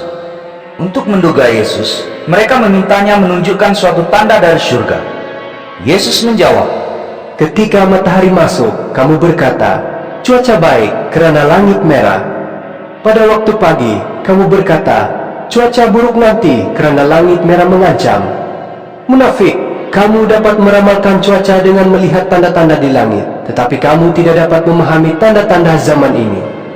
Manusia zaman yang durjana dan tidak setia ini ingin melihat tanda mukjizat, tetapi satu tanda pun tidak akan ditunjukkan kepadanya, kecuali tanda Nabi Yunus. Setelah berkata demikian, Yesus pun pergi dari situ. Ketika para murid Yesus berperahu ke seberang, mereka terlupa membawa roti. Yesus berkata kepada mereka, "Berhati-hatilah dengan ragi orang Farisi dan Saduki." Mereka mula berkata-kata sesama sendiri, Dia berkata begitu karena kita tidak membawa roti. Yesus mengetahui apa yang dibincangkan mereka, lalu dia bertanya, "Mengapa kamu memperbincangkan hal tidak membawa roti? Begitu tipis kepercayaanmu. Belum fahamkah kamu? Tidakkah kamu ingat bagaimana aku membahagikan 5 buku roti antara 5.000 orang? Berapa baku lebihan makanan yang kamu kumpulkan? Bagaimana pula dengan 7 buku roti yang kubahagikan antara 4.000 orang? Berapa baku lebihan makanan yang kamu kumpulkan? Mengapa kamu tidak mengerti bahwa aku tidak bercakap tentang roti? Berhati-hatilah dengan ragi orang Farisi dan Saduki." Barulah mereka faham bahwa maksud Yesus bukannya ragi naik roti, tetapi ajaran orang Farisi dan Saduki. Yesus pergi ke daerah berhampiran kota Kaisarea Filipi. Dia bertanya kepada murid-muridnya, "Menurut kata orang, siapakah anak manusia ini?" Mereka menjawab, Ada yang berkata Yohanes Pembaptis, ada yang berkata Elia, ada pula yang berkata Yeremia atau nabi lain. Yesus bertanya, "Menurut kamu, siapakah aku ini?" Simon Petrus menjawab, Engkau ialah Kristus, anak Allah yang hidup. Yesus berkata, "Diberkatilah engkau, Simon anak Yunus, yang memberitahumu bukannya manusia, tetapi Bapakku di surga. Oleh itu ketahuilah engkau Petrus, batu yang kukuh. Dengan asas batu pejal inilah akan kubina jemaatku. Alam maut pun tidak dapat merobohkannya. Aku akan memberikan kunci kerajaan surga kepadamu. Apa yang kamu ikat di dunia akan diikat juga di surga. Apa yang kamu uraikan di dunia akan diuraikan juga di surga." Selepas itu dengan tegasnya Yesus melarang murid-muridnya memberitahu sesiapa bahwa dia Kristus. Sejak itu, Yesus mula berkata terus terang kepada murid-muridnya bahwa dia harus pergi ke Yerusalem dan menanggung banyak penderitaan daripada pihak pemimpin masyarakat, ketua imam, dan ahli Taurat. Dia akan dibunuh, tetapi pada hari ketiga akan dibangkitkan semula. Petrus menarik Yesus ke tepi lalu menegur dia, Tuhan, semoga Allah jauhi semua itu daripadamu. Semua itu tidak boleh berlaku kepadamu. Yesus berpaling sambil berkata kepada Petrus, "Pergilah dari sini iblis, engkau batu sandungan bagiku, karena kamu tidak berfikir secara Allah, tetapi secara manusia." Kemudian Yesus berkata kepada murid-muridnya, "Jika seseorang hendak mengikutku, dia harus menyangkal dirinya, memikul salib, dan mengikutku. Sesiapa yang mempertahankan hidupnya akan kehilangan hidup, dan sesiapa yang mengorbankan hidupnya keranaku akan memperoleh hidup. Apalah gunanya jika seseorang memperoleh seluruh dunia tetapi kehilangan hidupnya? Apakah yang dapat diberinya sebagai ganti untuk hidup itu? Sudah hampir waktunya anak manusia datang bersama para malaikatnya dengan kemuliaan Bapanya. Pada masa itu, dia akan memberikan balasan kepada setiap orang menurut perbuatannya. Sesungguhnya, aku berkata kepadamu, beberapa orang di sini tidak akan menemui maut sebelum melihat anak manusia datang sebagai raja dalam kerajaannya." Matius bab 17. 6 hari kemudian, Yesus membawa Petrus, Yakobus dan Yohanes, saudara Yakobus, pergi bersunyi di atas sebuah gunung yang tinggi. Di situ Yesus berubah rupa di hadapan mata mereka. Wajahnya bersinar seperti matahari, dan pakaiannya putih berkilau-kilauan. Elia dan Musa muncul pula di hadapan mereka, lalu bercakap dengan Yesus. Petrus berkata kepada Yesus, Tuhan, baik sekali kami ada di sini. Kalau engkau mahu, biar kudirikan 3 buah kemah. 1 untuk engkau, 1 untuk Musa, dan 1 lagi untuk Elia. Sedang Petrus berkata-kata, segumpal awan yang bersinar-sinar meliputi mereka. Dari awan itu kedengaran suara berkata, "Inilah anakku yang kukasihi, dan dengannya aku berkenan. Dengarlah kata-katanya." Mendengar suara itu, para murid Yesus ketakutan lalu menyiarap di tanah. Yesus datang menyentuh mereka sambil berkata, "Bangunlah, jangan takut." Apabila mereka menengadah ke atas, mereka tidak melihat sesiapa pun selain Yesus. Mereka turun dari atas gunung itu. Yesus mengeluarkan perintah, "Jangan beritahu sesiapapun apa yang telah kamu lihat, selagi Anak Manusia belum dibangkitkan daripada kematian. Para murid Yesus bertanya kepadanya, Mengapa ahli Taurat berkata, Elia mesti datang dahulu? Yesus menjawab, Memang benar Elia mesti datang dahulu untuk memulihkan segala sesuatu. Tetapi sesungguhnya aku berkata kepadamu, Elia sudah pun datang tetapi orang tidak mengenalnya. Mereka berbuat sesuka hati kepadanya. Begitulah mereka akan lakukan kepada Anak Manusia. Ketika itu, barulah para murid Yesus faham bahwa yang dimaksudkannya ialah Yohanes Pembaptis. Setelah Yesus dan ketiga-tiga orang muridnya itu kembali kepada orang ramai, seorang lelaki datang berlutut di hadapannya. Lelaki itu berkata, Tuhan, kasihanilah anakku. Dia menghidap sakit gila babi dan penyakitnya sungguh teruk. Seringkali dia terjatuh ke dalam air atau api. Aku sudah pun membawanya kepada murid-muridmu, tapi mereka tidak dapat menyembuhkannya.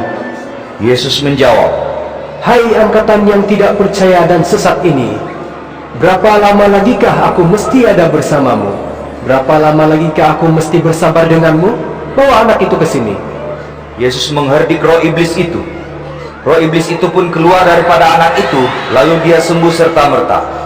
Para murid Yesus mendapatkannya dan bertanya ketika tiada orang lain di situ, Mengapa kami tidak dapat menghalau roh iblis itu? Yesus menjawab, Ini karena kepercayaanmu tipis.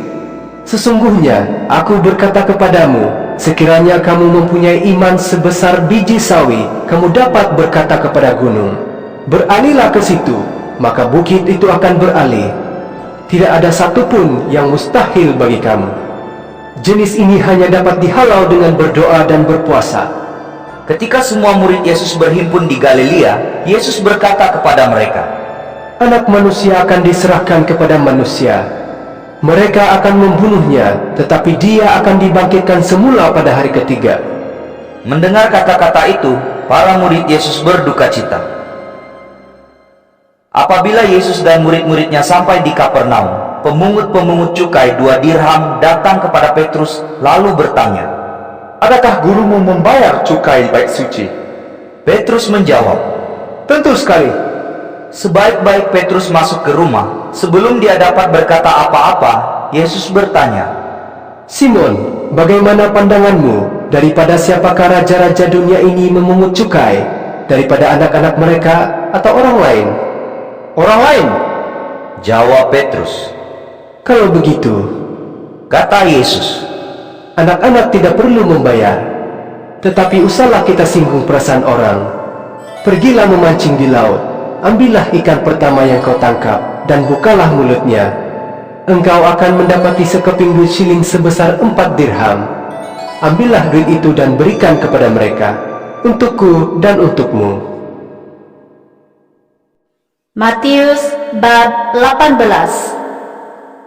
pada ketika itu, para murid Yesus datang bertanya kepadanya, Siapakah yang dianggap terbesar antara orang dalam kerajaan surga nanti?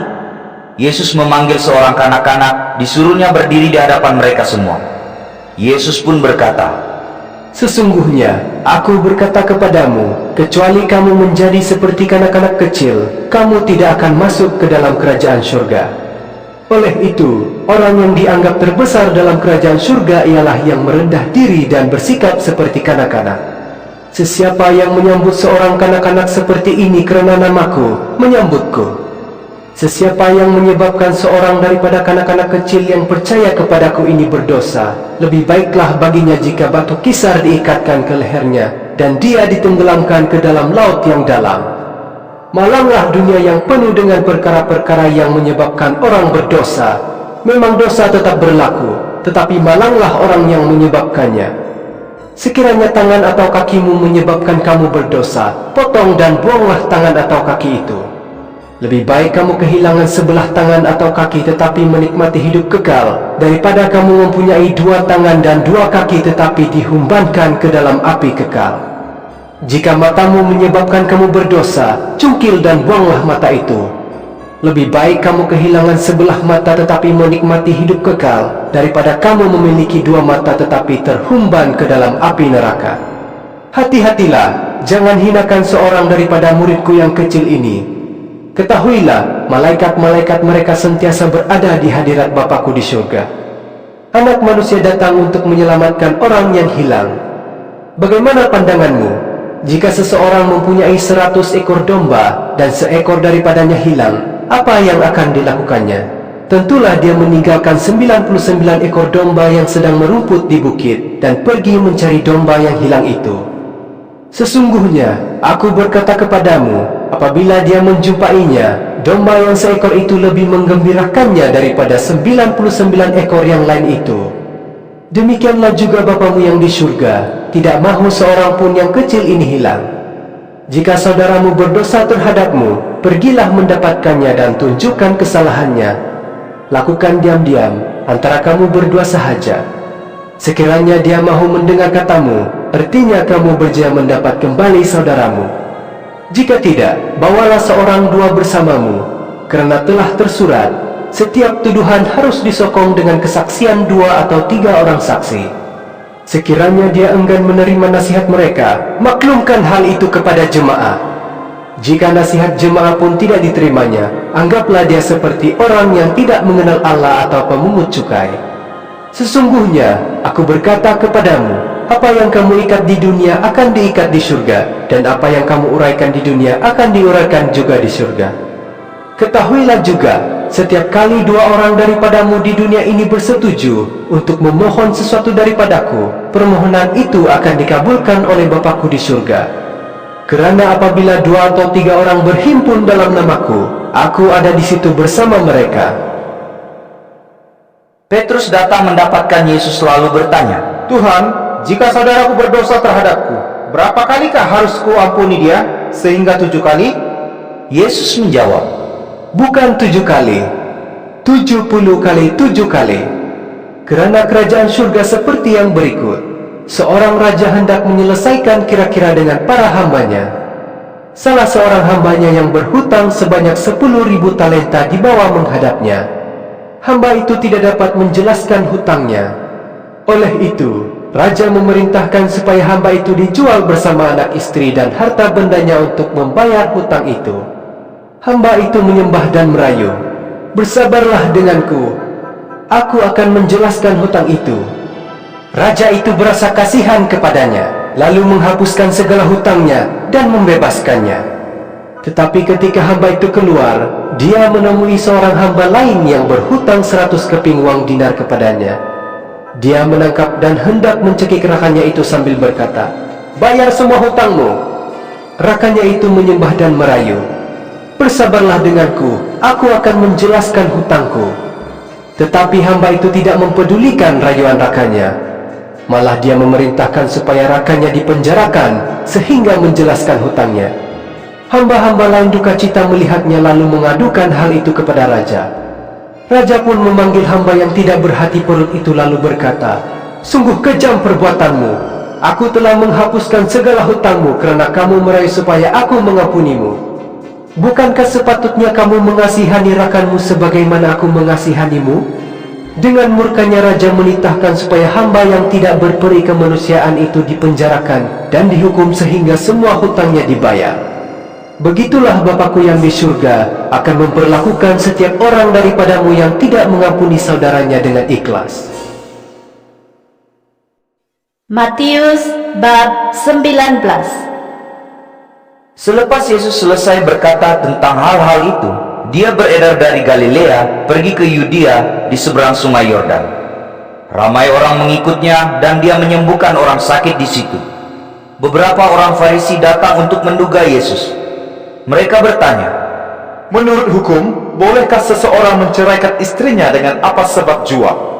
Yesus menjawab, tidakkah kamu baca ayat kitab suci yang menyatakan betapa pada mulanya Allah menjadikan lelaki dan perempuan? Setelah itu, Allah berfirman, itulah, maka seorang lelaki meninggalkan ibu bapanya dan bersatu dengan istrinya, lalu mereka berdua menjadi satu. Maka mereka bukan lagi dua tetapi satu. Apa yang telah disatukan oleh Allah, janganlah manusia pisahkan. Kata orang Farisi itu, kalau begitu, mengapa Musa memberikan hukum membenarkan seseorang lelaki menceraikan istrinya dengan menulis surat cerai? Yesus menjawab mereka, Musa membenarkan kamu menceraikan istri karena hati kamu begitu tegar. Tetapi pada mulanya bukanlah begitu. Sesungguhnya, jika seseorang lelaki menceraikan istrinya, kecuali karena zina, lalu berkawin pula dengan perempuan lain, dia berzina. Para murid Yesus berkata, Kalau begitulah hidup suami istri, lebih baiklah tidak berkawin langsung. Yesus menjawab, Tidak semua orang dapat menerima ajaran ini, hanya mereka yang dikurniai keupayaan untuk menerimanya. Ada beberapa sebabnya seseorang itu tidak berkawin.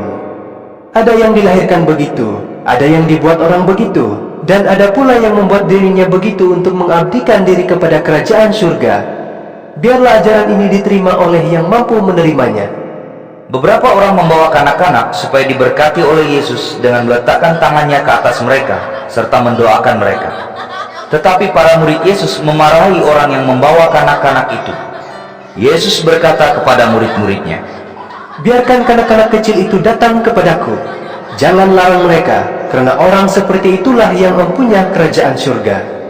Yesus meletakkan tangannya ke atas kanak-kanak itu dan memberkati mereka. Kemudian dia beredar dari situ. Pada suatu hari, seorang pemuda datang berjumpa Yesus lalu bertanya, Guru, apakah perbuatan baik yang harus aku lakukan untuk mendapat kehidupan kekal? Yesus menjawab, Mengapa kamu bertanya kepadaku apa yang baik? Hanya ada satu yang baik.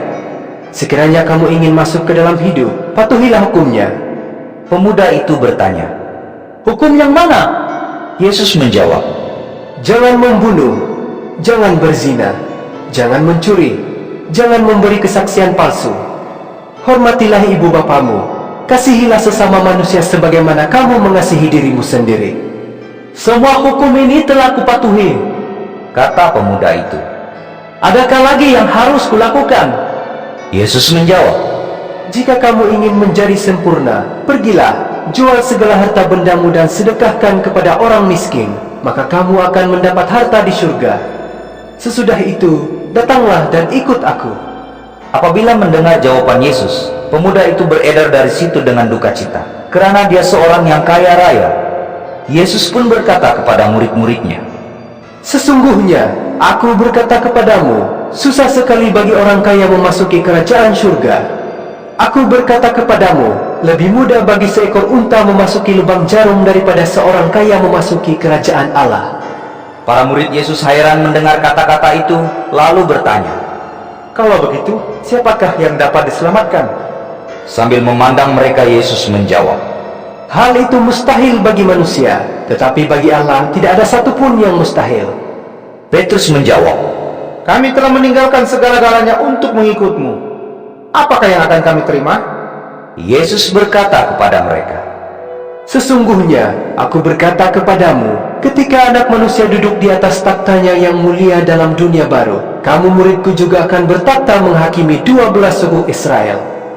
Setiap orang yang telah meninggalkan rumah, atau saudara lelaki, saudara perempuan, ibu bapa, anak-anak, atau ladang karena namaku, akan menerima 100 kali ganda apa yang ditinggalkannya, dan akan memperoleh hidup kekal.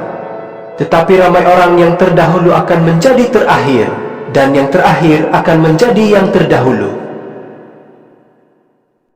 Matius bab 20.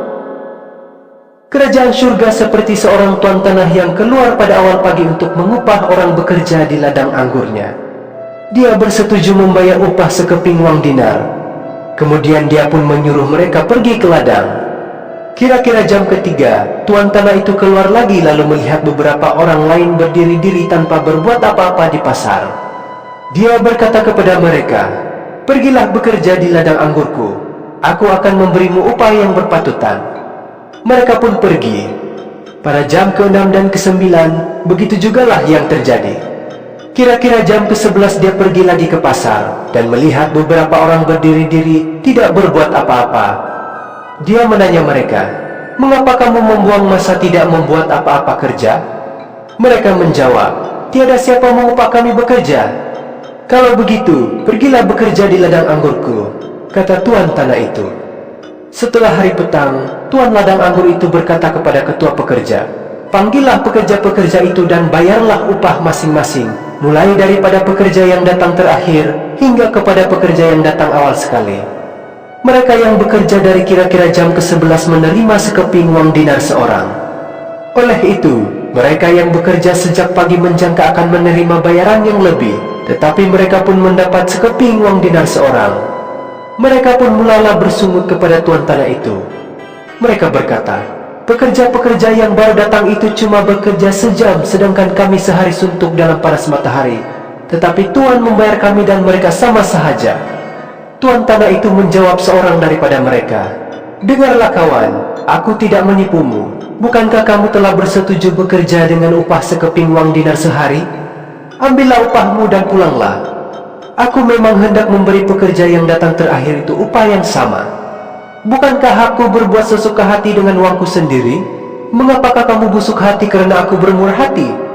Yesus berkata lagi, begitulah orang yang terakhir akan menjadi yang terdahulu, dan orang terdahulu akan menjadi yang terakhir. Ketika Yesus sedang dalam perjalanan ke Yerusalem, dia mengajak 12 orang muridnya ke tepi dan berkata hanya kepada mereka, dengarlah, kita sekarang ke Yerusalem. Di sana anak manusia akan dikhianati dan diserahkan kepada ketua-ketua imam dan ahli-ahli Taurat. Mereka akan menjatuhkan hukuman mati kepadanya. Kemudian mereka akan menyerahkannya ke tangan bangsa asing. Dia akan diejek, disebat, dan disalib oleh mereka. Tetapi pada hari ketiga dia akan dibangkitkan semula. Setelah itu, istri Zebedius datang mendapatkan Yesus dengan kedua-dua orang anaknya. Dia bersujud di hadapan Yesus dan memohon sesuatu. Apakah permintaanmu? Tanya Yesus. Ibu itu menjawab, Berjanjilah bahwa apabila engkau menjadi raja, kedua-dua orang anakku itu akan duduk dalam kerajaanmu di kiri dan kananmu. Yesus berkata kepada kedua-dua anak lelaki ibu itu, kamu tidak tahu apa yang kamu minta itu. Sanggupkah kamu minum dari cawan yang akan kuminum? Sanggup, jawab mereka. Yesus berkata kepada mereka, memang kamu akan minum dari cawanku, tetapi untuk duduk di kiri dan kananku, bukanlah aku memberikannya, tetapi tempat itu milik mereka yang telah disediakan oleh Bapakku. Apabila 10 murid Yesus yang lain mendengar perkara itu, mereka marah kepada 2 orang saudara itu. Oleh itu, Yesus memanggil mereka kepadanya lalu berkata, kamu tahu bahwa pemerintah bangsa asing memerintah rakyat dengan kuku besi, dan orang besar melaksanakan kekuasaan ke atas mereka. Ini tidak harus berlaku dalam kalanganmu. Sesiapa yang ingin menjadi orang besar dalam kalanganmu, mestilah melayan kamu. Sesiapa yang ingin menjadi orang yang pertama dalam kalanganmu, haruslah menjadi hambamu. Demikianlah anak manusia juga datang bukan untuk dilayan, tetapi untuk melayan, dan untuk menyerahkan nyawanya sebagai tebusan bagi ramai orang. Yesus meninggalkan Yeriko bersama murid-muridnya. Ramai orang mengikut mereka. 2 orang buta yang duduk di tepi jalan mendengar bahwa Yesus selalu di situ, lalu berseru, Wahai Tuhan, anak Daud, kasihanilah kami. Orang ramai memarahi mereka dan menyuruh mereka diam. Tetapi mereka semakin kuat berseru, Wahai Tuhan, anak Daud, kasihanilah kami. Yesus berhenti, lalu memanggil mereka dan bertanya, apa yang kamu mahu kubuat untukmu? Jawab mereka, Tuhan, kami ingin melihat. Yesus berbelas kasihan kepada mereka. Dia menyentuh mata mereka dan serta-merta mereka dapat melihat. Lalu mereka pun mengikutnya.